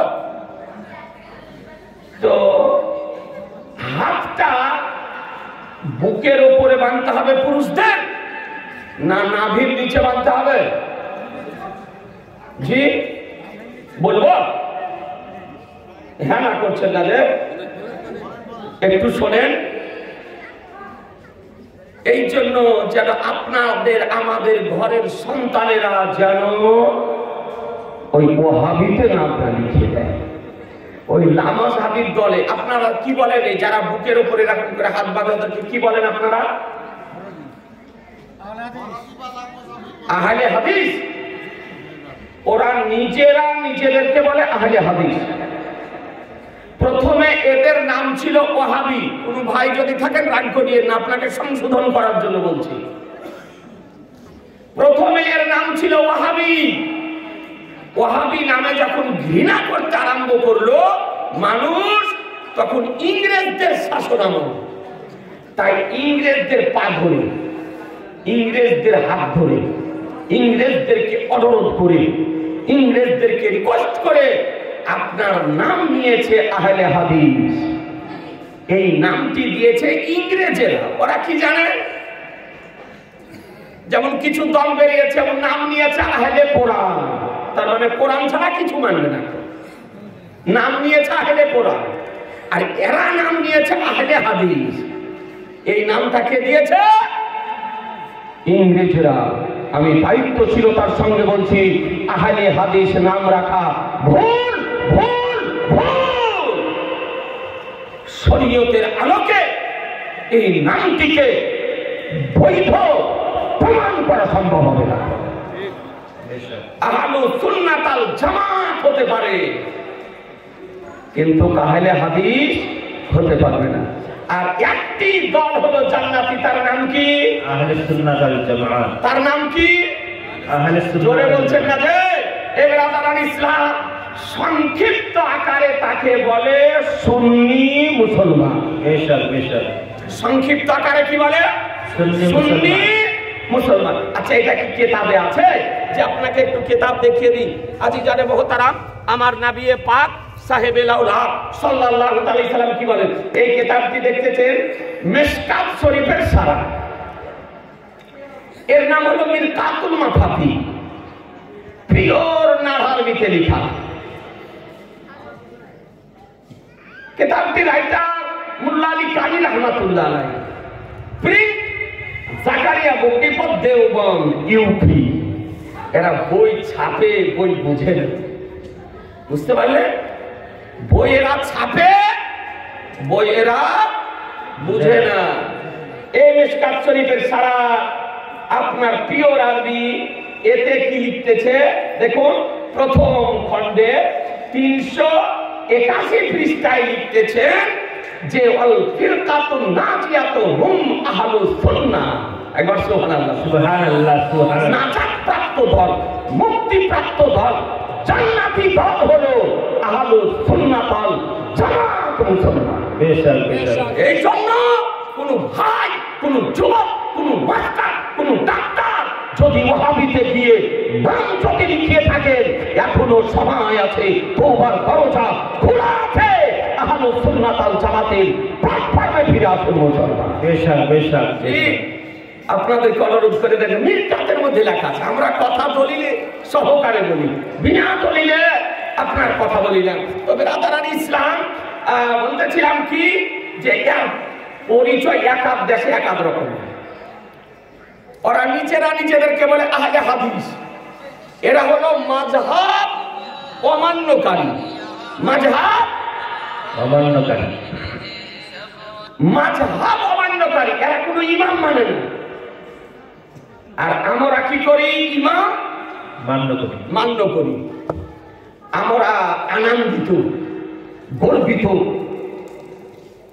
যে আমরা সুন্নি হানাফি, জগৎ বিখ্যাত ইমাম ইমামে আযম আবু হানিফা রাদিয়াল্লাহু তাআলা আমরা অনুসারী, মুকাল্লিদ, মান্যকারী। আপনারা সন্তুষ্ট না? সন্তুষ্ট না? সন্তুষ্ট। ইমামে আজমের মুকাল্লিদ হয়ে খুশি না বেজার? খুশি। আমরা খুশি।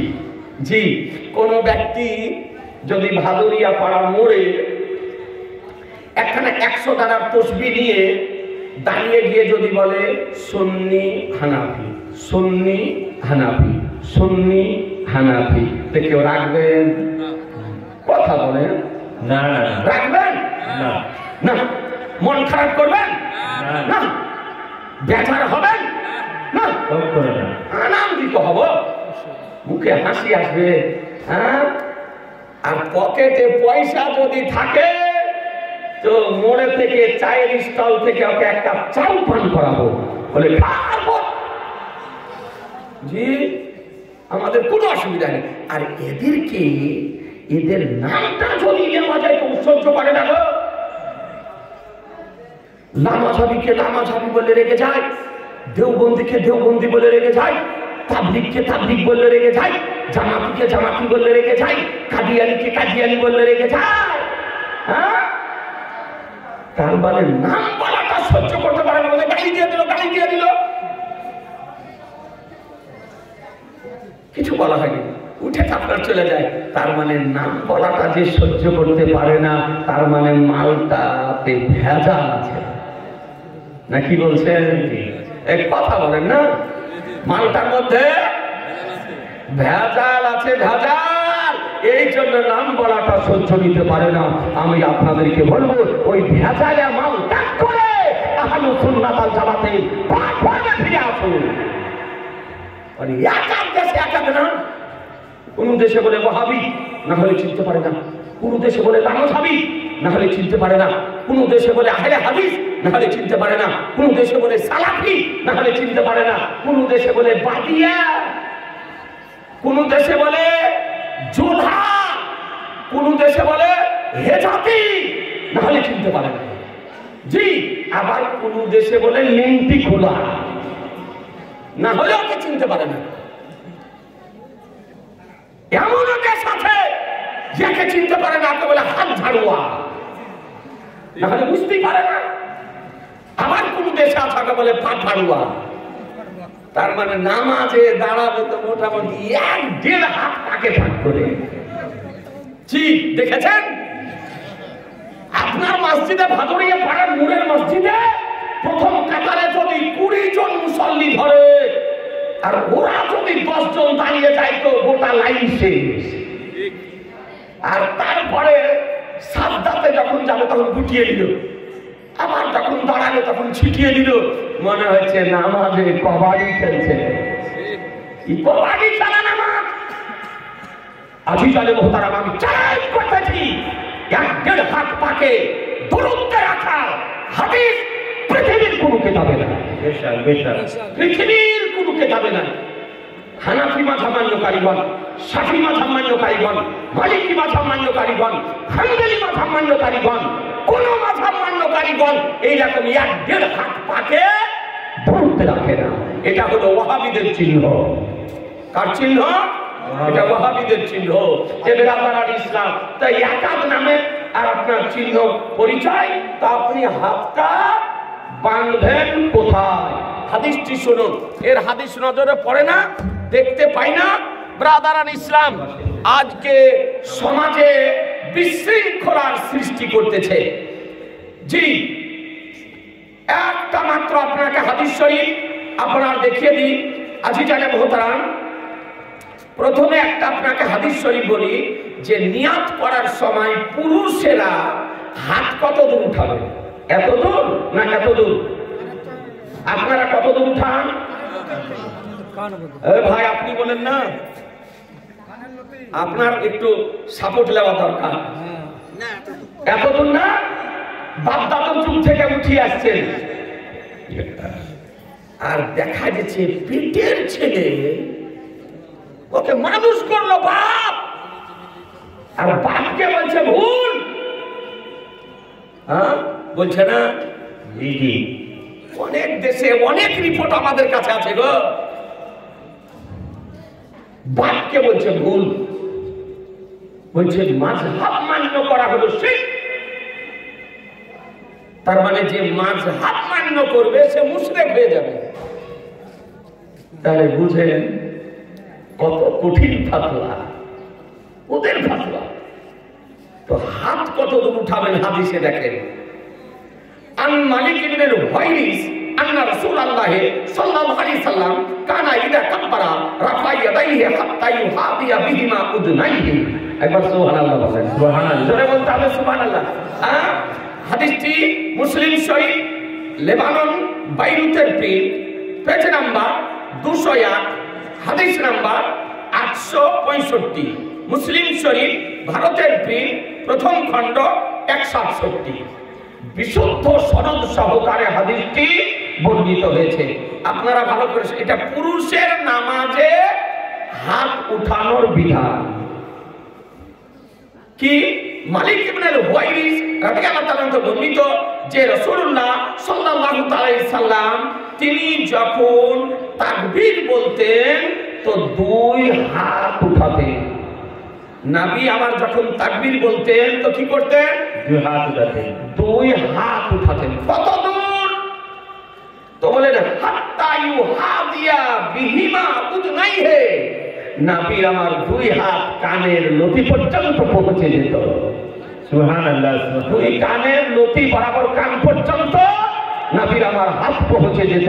তাহলে এই সম্পর্কে, এই কান পর্যন্ত পুরুষদের নামাজে হাত ওঠা সম্পর্কে এই অধমের জানা মতে, এই অধমের রিসার্চ মোতাবেক 24টি বিশুদ্ধ সনদের হাদিস বর্ণিত হয়েছে মুসলমান। সুবহানাল্লাহ সুবহানাল্লাহ। কতটা বললাম? 24টি হাদিস, বিশুদ্ধ সনদের হাদিস।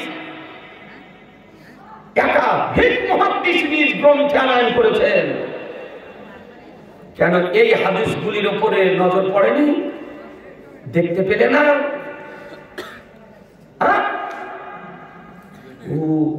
এই হাদিসগুলিকে বাদ দিয়ে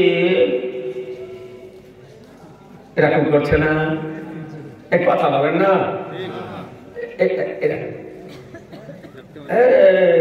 জোর করে বাঁধে নিলাম। কেন কান পর্যন্ত হাত উঠানোর হাদিস নেই? হাদিস যদি না থাকতো সেটা আলাদা কথা ছিল। যে কান পর্যন্ত হাত উঠানোর হাদিস নেই, তাই ওটা ত্যাগ করে দিয়ে হাদিসের উপর আমল করছি। যেখানে হাদিস, এই হাত উঠানোর হাদিস আজকে কাল পর্যন্ত বিশুদ্ধ সনদ সহকারে আজকে একাধিক হাদিস বর্ণিত হয়েছে, আজকে সেই হাদিসকে ত্যাগ করে ওয়াহাবি সেজেছে মুসলমান। সাবধান, হাত উঠালে তারপরে হাতটা বাঁধবেন কোথায়? যদি প্রয়োজন কোনোদিন হয় ডাকিয়েন, লাইব্রেরি উঠিয়ে নিয়ে চলে আসবো। কেমন হাদিস পড়তে জানে আর ভাইয়ের কতটা আছে সেদিনই দেখা দিতে হবে। প্রকাশ সময় জানে, দমকুলের মানুষও জানে, জলঙ্গির মানুষও চেনে, আহলুস সুন্নাত ওয়াল জামাতের ওলামাদেরকে মুসলমান। বেশক বেশক। আমাকে অত দূরে যেতে হবে না। এই যে আপনার ভাদুরিয়া পাড়া থেকে কলকাহারা চিনেন? জি জি। কথা বলছেন না কেন? কলকাহারা চিনেন না? কলকাহারা, এই কলকাহারাতে একটা আমার কলেজার টুকরা আছে। আমার কলেজার টুকরা, ওর নাম হলো মুফতি আলিমউদ্দিন, মুফতি আলী হুসাইন আল কাদেরী। এই কলকাতা জুমা মসজিদে নামাজ পড়ার জন্য আসে। ব্রাদার ইসলাম, মাথাতে ছোট, বডির ওজন কম, কিন্তু কলিজা হলো আর বডির ওজনের চেয়ে কলিজার ওজন বেশি। বেশক বেশক। ওকে থানা বলেন, ভিডিও বলেন, কোর্ট বলেন, আর কাছারি বলেন, আর যে কোনো জায়গাতে একবার বাঙ্গালিয়া দেখেন না। আমার বাড়ি দেখে দূরে, তো একবার কলকাতাতে প্রতি শুক্রবার আসে নামাজ পড়াতে। এই ভাদুরিয়া পাড়া মুখ দিয়েই যায়।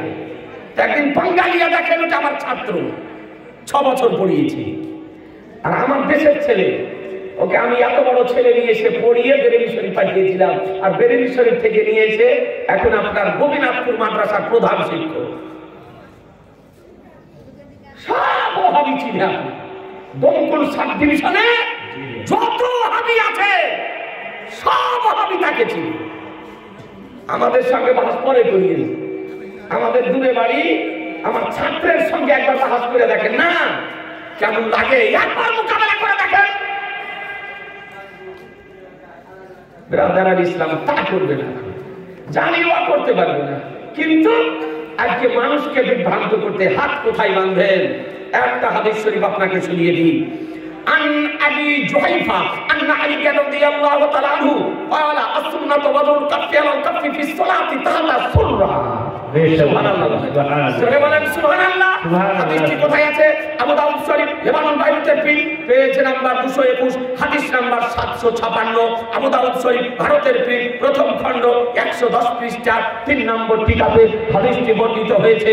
এ ব্রাদার ইসলাম আবু জুহাইফা রাদিয়াল্লাহু তাআলা বর্ণিত, জানিয়ে মুর্তজা, শেরে খোদা, মুশকিলে কুশা, হায়দারে কাররা, ফাতেহে খাইবার, সাহেবে জুলফিকার আলিয়ে মুর্তজা রাদিয়াল্লাহু তাআলা বলেন যে সুন্নাত হলো বাম হাতের কবজির উপরে ডান হাতের তালু রেখে নামাজে নাভির নিচে বাঁধা।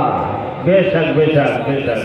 একবার সুবহানাল্লাহ বলেন। সুবহানাল্লাহ সুবহানাল্লাহ। বাম হাতের কবজির উপরে ডান হাতের তালু রেখে 3 আঙ্গুল উপরে, 2 আঙ্গুল নিচে যাবে, বৃদ্ধ আঙ্গুল কনিষ্ঠ আঙ্গুল আকর্ষির মতো আপনার ধরবে। হালকা পিছন দিক থেকে ধাক্কা লাগলে হাত যেন খুলে না যায়, এইভাবে হাত বেঁধে ছেড়ে দেন নামাজে, অটোমেটিক নাভির নিচে চলে যাবে। জোর জবরদস্তি করার দরকার নাই, কোনো দরকার নাই, বেঁধে ছেড়ে দেন, অটোমেটিক নাভির নিচে চলে যাবে। এটা কি? এবার আদার নাভির সুন্নাত। আপনাদেরকে বলবো, এই হাত বাঁধা সম্পর্কে 3 রকমের হাদিস বর্ণিত হয়েছে। কয় রকমের? 3 রকমের। 3 রকমের বলবো? জি বলুন। 1 মিনিটে বলে দিই। টাকা তো আপনারা দিবেন না বুঝতে পারছি। 2টা ভাই 100 টাকা করে টাকা দেন, 100 টাকা করে 2টো ভাই টাকা দেন। এই মাদ্রাসা 100 টাকা করে টাকা, বেশি নয়। পকেটে যদি থাকে দেন না। মা বোনেরা চলে নাই, মা মানি ডাকে না, যদি থাকে পাঠান। 100 টাকা করে টাকা, বেশি নয়। 100 টাকা করে টাকা, বেশি নয়, 100 টাকা। হাদিসটা আপনাকে শুনিয়ে দিই। একটা হলো, তুমি মাইক না? জি, হ্যাঁ, আর দুটো। আর দুটো, তিনটা হলো। আর একটা দেখেন না ভাই, তাহলে 5টা হয়ে যেত। আর একটা ভাই পকেটে যদি থাকে দেন ভাই গো, একজন ভাই দেন তাহলে 5টা হয়ে যাবে। মা বোনেরা দিবে না। একটা ভাই মাত্র 100 টাকা গো, বেশি বলিনি ভাই, আল্লাহ আপনাদের রুজি রোজগারের জন্য বরকত দেয়। 100 টাকা পকেটে যদি থাকে দেন। আর সুবহানাল্লাহ, বাৎসরিকে জালসার ব্যবস্থা করেছে। আমরা এই কাজের লোক নই, তখন কি করব? তাও বাবুরা এখন বলছে তো একটু করেই দিতে হলো, কারণ মাদ্রাসার দরদ আমরা বুঝি। আজকে 34 বছর থেকে আমি শিক্ষকতা করি, আলহামদুলিল্লাহ। একটা, দুইটা, 400 ঘুরিয়ে দেব। 1, 2, 3, 4। আপনি তো সব নিলেন, কমে গেল গো। মোট ভর্তি হয়ে গেছিল, তা কমে গেল। সুবহানাল্লাহ। আপনিও নিবেন না, নিলেন না, আল্লাহ বরকত দিবে। যান, যাকে পাইছিলাম কোন রকম। সুবহানাল্লাহ। এটা কোরআন শরীফ, আলহামদুলিল্লাহ। দেখেন কোরআন শরীফ। আরে দেখেন ভাই যেন আমার 500 টাকা দিয়েছে, আল্লাহ যেন কবুল করে নেয়, রুজি রোজগারের জন্য আল্লাহ তাআলা বরকত দান করে। নারাই তাকবীর, নারাই রিসালাত, মশলা কালা হযরত। 100 টাকার দাতাগণ, 500 টাকার দাতাগণ জিন্দাবাদ। আল্লাহ তাআলা সকলের দানকে যেন কবুল করে নেয়। এবার আমরা তো 3 রকমের হাদিস শরীফ বলিতেছে, বিশুদ্ধ সনদ সহকারে হাদিস। একটি হলো নাভির নিচে হাত বাঁধা, একটি হলো নাভির উপরে হাত বাঁধা, আর একটি হলো হাত ছেড়ে দিয়ে নামাজ পড়া। কথা বোঝা গেল? 3 কোয়ালিটির হাদিস, 3টি হচ্ছে বিশুদ্ধ সনদের হাদিস, সহিহ হাদিস। আমরা নাভির নিচে বাঁধি, হানাফি মাযহাব যারা মান্যকারী। শাফিঈ মাযহাব মান্যকারী যারা, তারা নাভির উপরে বাঁধে, 2 আঙ্গুল উপরে। তার মানে আমাদের সঙ্গে 2 আঙ্গুলে 3 আঙ্গুলের পার্থক্য। আমরা নাভির নিচে আর ওরা নাভির উপরে। আর মালিকি মাযহাব যারা মান্যকারী, তারা হাত ছেড়ে দিয়ে ফরজ নামাজ পড়ে। বুঝতে পারলেন?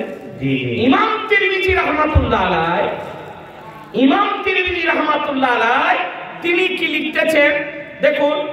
এবং নাসাই শরীফ, ভারতের প্রিন্ট, প্রথম খণ্ডে বর্ণিত হয়েছে 141 পৃষ্ঠায়। ইখতিলাফু ফি মাহল্লে বাদআইল ইয়াদাইনে। উলামায়ে কিরামদের, মুহাদ্দিসিনে কিরামদের দ্বিমত রয়েছে 2 হাত বাঁধার স্থান সম্পর্কে। যে 2 হাত নামাজে কোথায় বাঁধবো?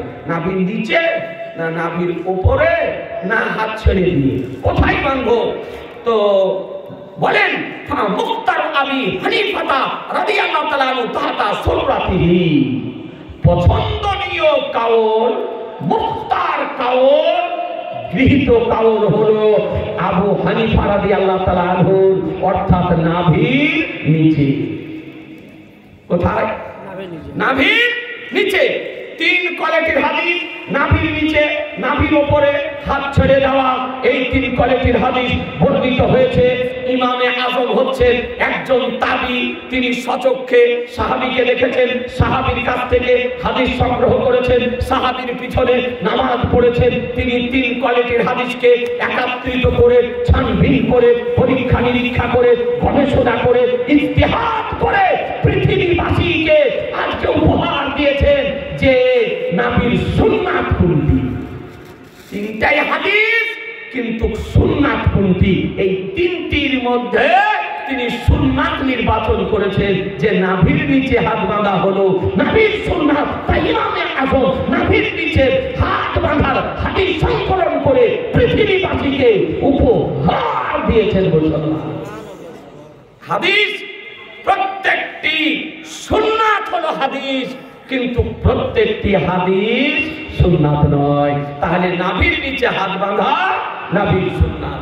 আপনি বুখারী বলেন, মুসলিম বলেন, আবু দাউদ বলেন, তিরমিজি বলেন, নাসাই বলেন, এই সমস্ত হাদিসে এই বুকের উপরে হাত বাঁধার হাদিস নাই। এগুলো সব বাদ দিয়ে আপনার সহিহ ইবনে খুজাইমা নামক একটা হাদিসের গ্রন্থ আছে। ওই হাদিসে একটা হাদিস বর্ণিত হয়েছে অত্যন্ত দুর্বল সনদের সঙ্গে। এই বুকের উপরে হাত বাঁধা, এই ওয়াহাবীরা সব ছেড়ে দিয়ে ওই হাদিসটির উপরে আমল করতেছে। এটা হলো ওয়াহাবীদের চিহ্ন। বুকের উপরে হাত শাফি মাযহাব মান্যকারীগণ বাঁধে না, মালিকি মাযহাব মান্যকারীগণ বাঁধে না, আহমদ ইবনে হাম্বলের মান্যকারীগণ বাঁধে না। এটা হলো ওয়াহাবীদের চিহ্ন। কথা বুঝতে পারলেন? এবার আদার ইসলাম আপনাদেরকে বলতে চাই, আমরা নামাজে রফাই আদায় করি না। রফাই আদায় করার হাদিস আছে, এটা মানসুখ হয়ে গিয়েছে। আমরা নামাজের শেষে অর্থাৎ সূরা ফাতিহার শেষে আস্তে আমিন বলি। জোরে আস্তে আস্তে আমিন বলি। হানাফি মাযহাব হাদিসের আলোকে তার পিছনে একাধিক সহিহ হাদিস বর্ণিত হয়েছে। আমরা তারাবির নামাজ 20 রাকাত পড়ি, আমরা বেতনের নামাজ 3 রাকাত পড়ি, ঈদ ও বকরা ঈদে অতিরিক্ত আমরা 6 তাকবীর বলি। জানাজার নামাজে 2 দিকে সালাম ফিরাই। আমরা মসজিদে জানাজার নামাজ পড়ি না। আমাদের মা বোনদেরকে আমরা মসজিদে যেতে দিই না, ঈদ ও বকরা ঈদে জামাতে যেতে দিই না। ঠিক না বেঠি? এগুলির পিছনে বহু হাদিস আছে। সুতরাং এই হানাফি মাযহাবের যে নামাজ পড়ার নিয়মাবলী, হাদিসের আলোকে এইভাবে আমাদেরকে নামাজ পড়তে হবে। পুরুষদেরকে, মহিলারা হাত বাঁধবে মুখের ওপরে, মহিলারা হাত উঠাবে এত দূর। মহিলাদের নামাজ পড়ার নিয়মাবলী আলাদা, পুরুষদের নামাজ পড়ার নিয়মাবলী আলাদা।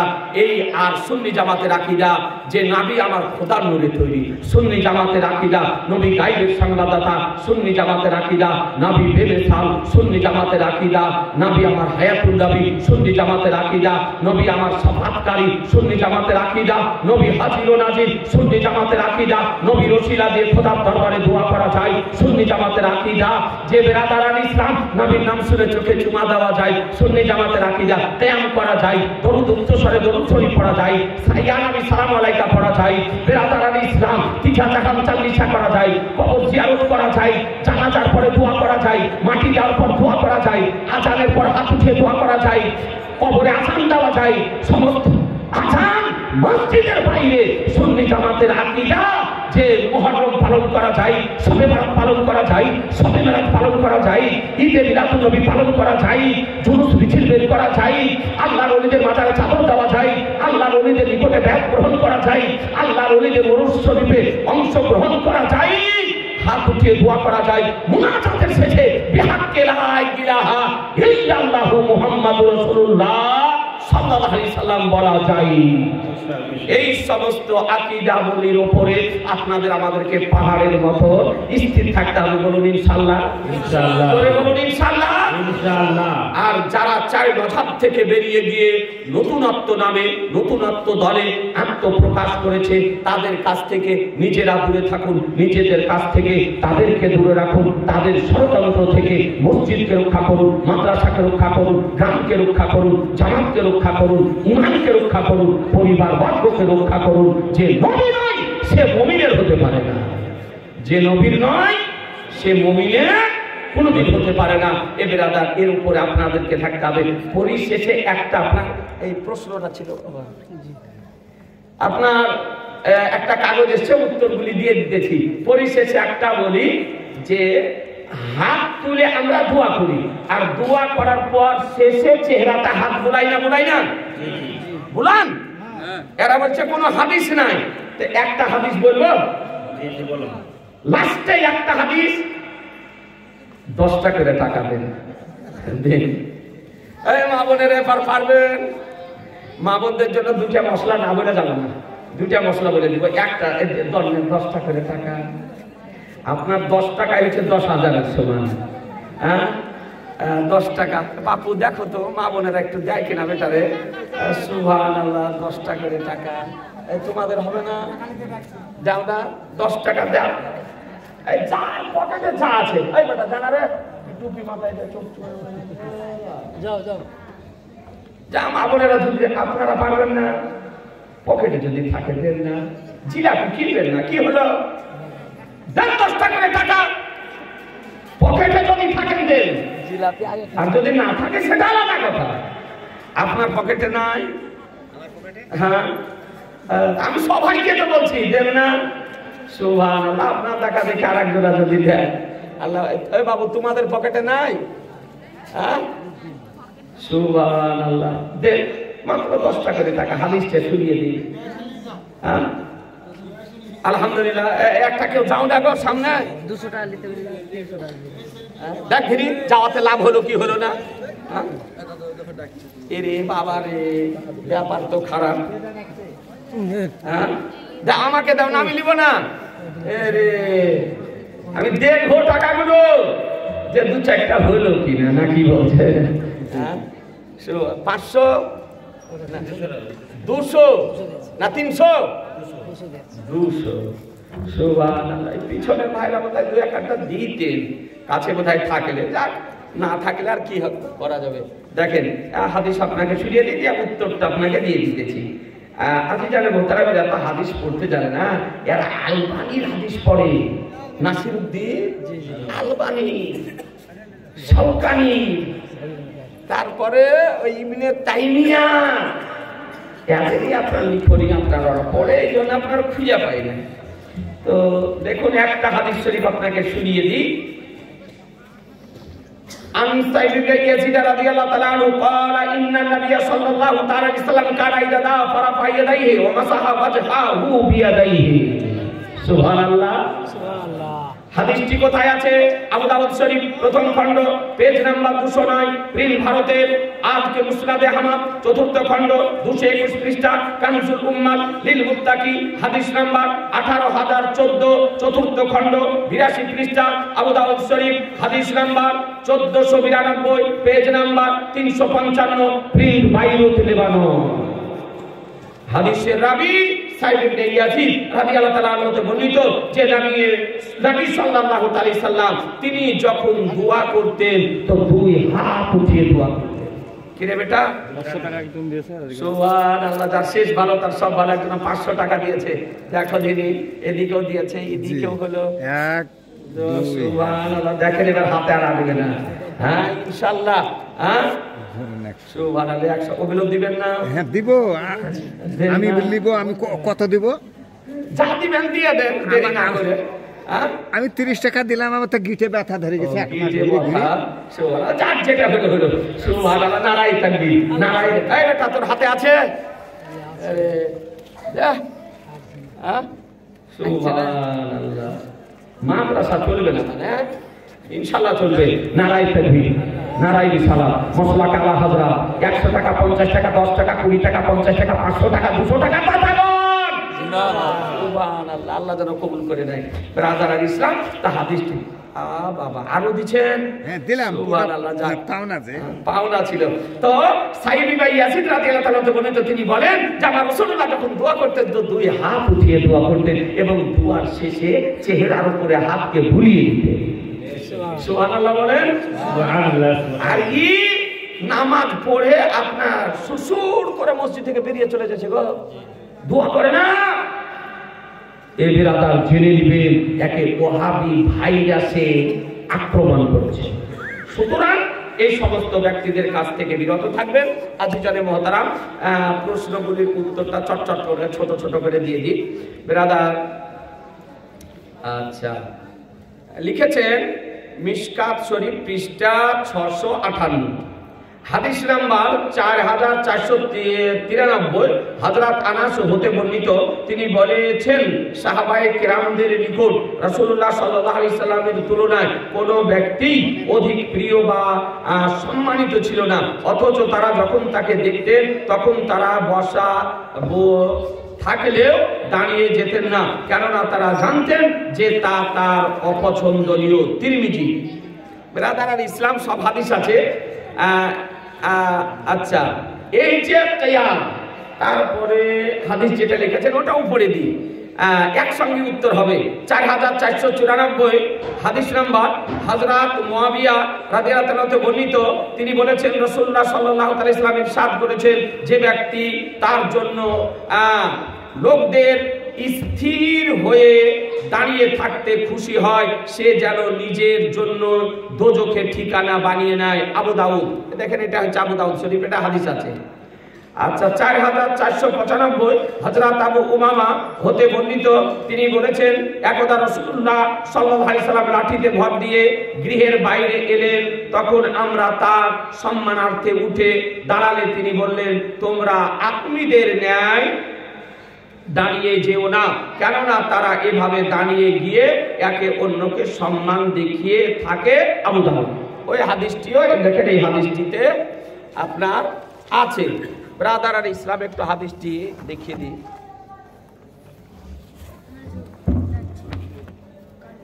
এটা অরিজিনাল হাদিস, কেউ যদি পড়তে জানে তাকে নিয়ে এসে ব্রাদার আল ইসলাম দেখেন দ্বিতীয় খণ্ড 708 পৃষ্ঠা, 708 পৃষ্ঠাতে হাদিস শরীফ আপনার বর্ণিত হয়েছে যে আমার নবী পাক সাহেবে আওলাদ সাল্লাল্লাহু তাআলা আলাইহি ওয়াসাল্লাম এই হাদিস শরীফ আপনার বলেছেন।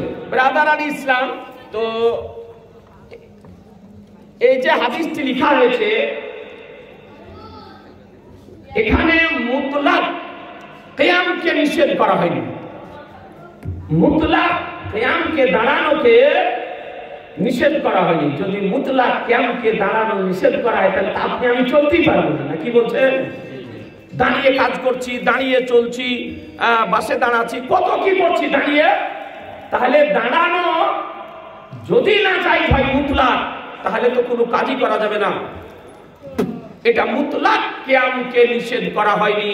ওই কিয়ামকে আপনার নিষেধ করা হয়েছে যে যার জন্য আপনি কিয়াম করবেন সে চাইছে যে আমার দাঁড়িয়ে সম্মান করুন, আর ও বসে থাকবে আর তার মান্যকারীগণ পাশে দাঁড়িয়ে থাকবে। এই কিয়াম করাকে নিষেধ করা হয়েছে।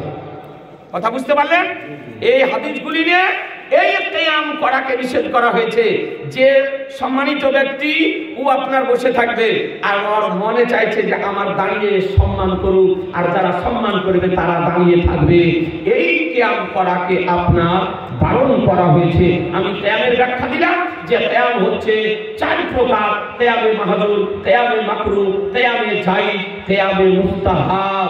এ বিরাদার আল ইসলাম, আর আমরা কি করি?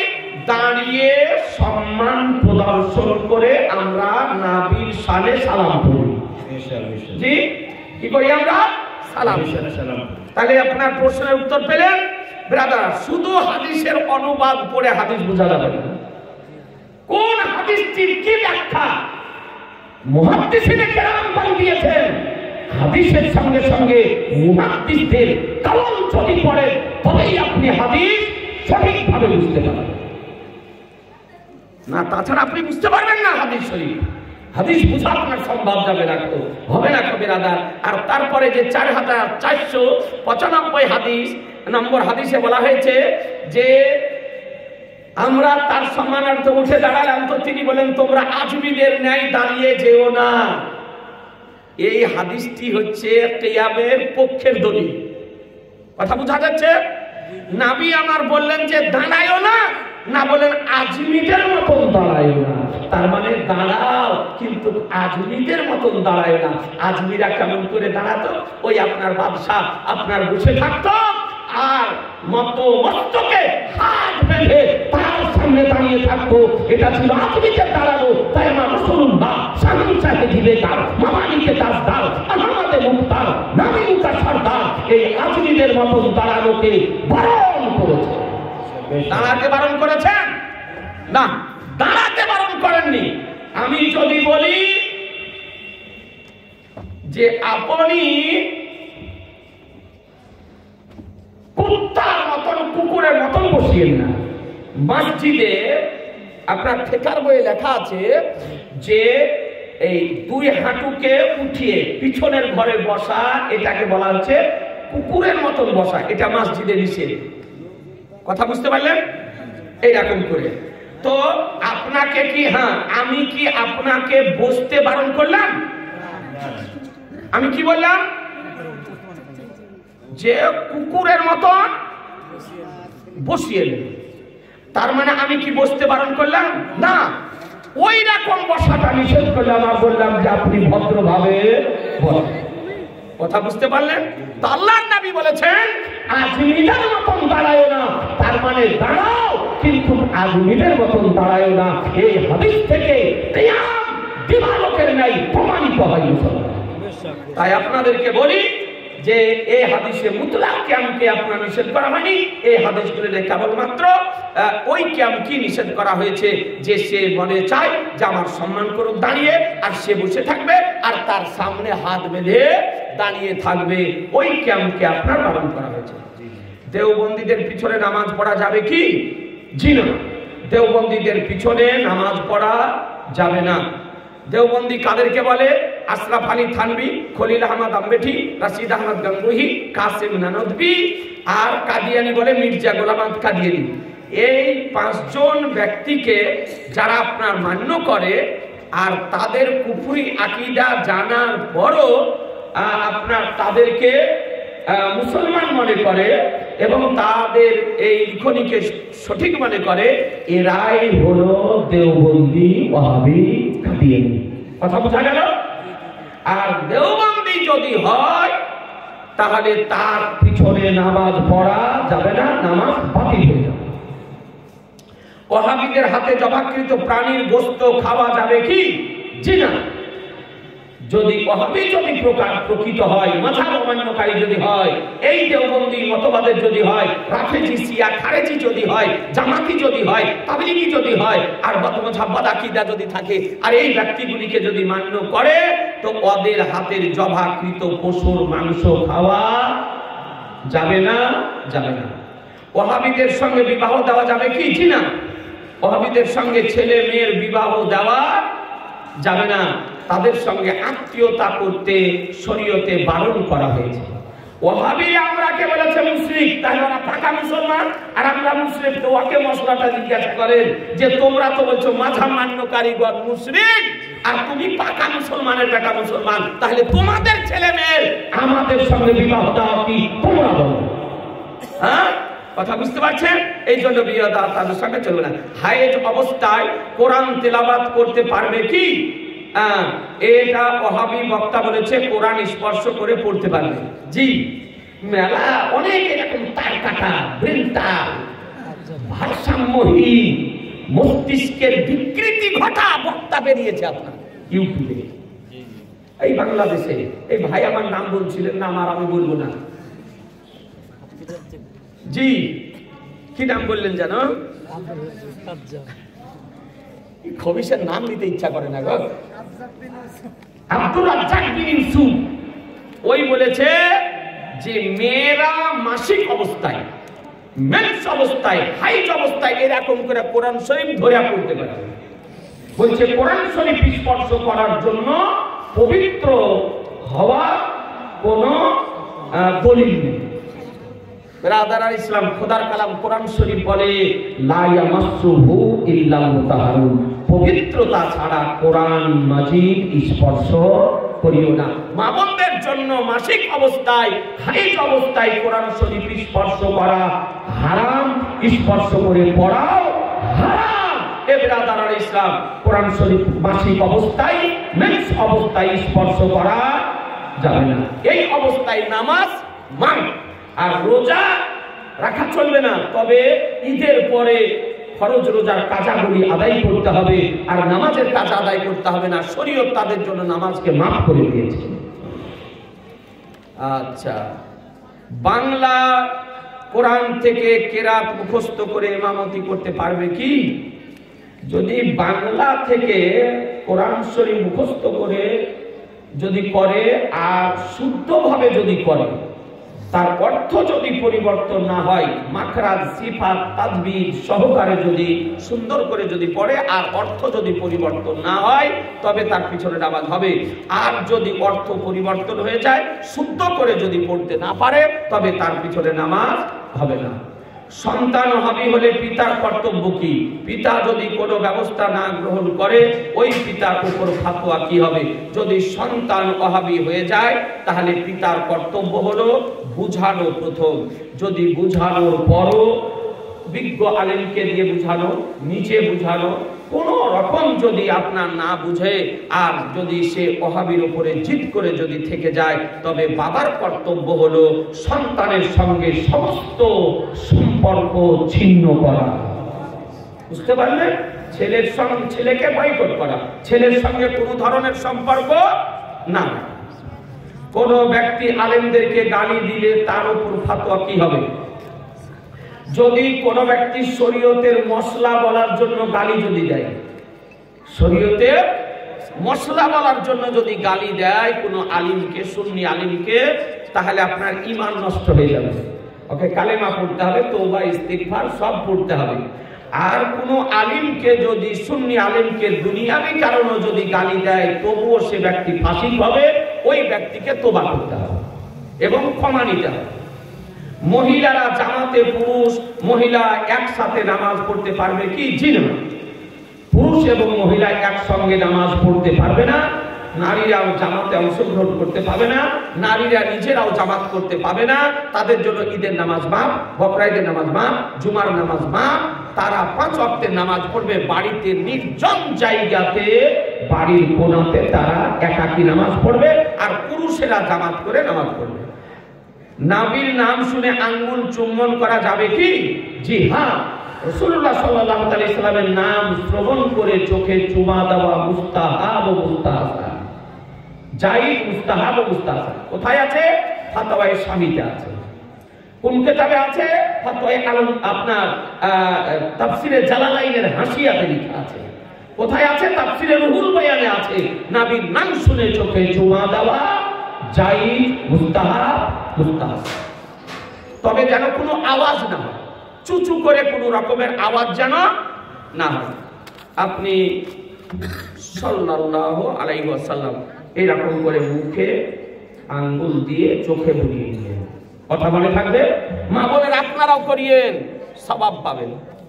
যে নবীর নাম শুনে চোখে চুমা দিবে, বলা হয়েছে সে কোনোদিন অন্ধ হবে না, চোখের জ্যোতি হারাবে না, চোখে আঁজলাই উঠবে না, চোখ উঠবে না। আর মাহশারের দিন নবী আমার তার সুপারিশ করে নিয়ে তাকে জান্নাতে নিয়ে যাবে। সুবহানাল্লাহ, সুবহানাল্লাহ। দেওবন্দি আলেমকে কি মিলাদের দাওয়াত দেওয়া যাবে কি? ও তো মিলাদই মানে না, তাকে দাওয়াত কি দিবেন? যারা দেওবন্দি, যে দেওবন্দি ওয়াহাবি, মিলাদি মানে না, জালসা মানে, কনফারেন্স মানে, সম্মেলন মানে, কনভেনশন মানে, ইজতেমা মানে, কিন্তু মিলাদ মানে। বুঝতে পারলেন তো? যদি চলেও যদি আসে দেওবন্দি ওয়াহাবি প্রচার করার জন্য, কিন্তু দেওবন্দি মৌলবীকে মিলাদের জন্য দাওয়াত করা জায়েজ নয়, জায়েজ নয়, জায়েজ নয়। 786 92 লেখা যাবে কি? জি হ্যাঁ যাবে। 786 92 লেখা যাই।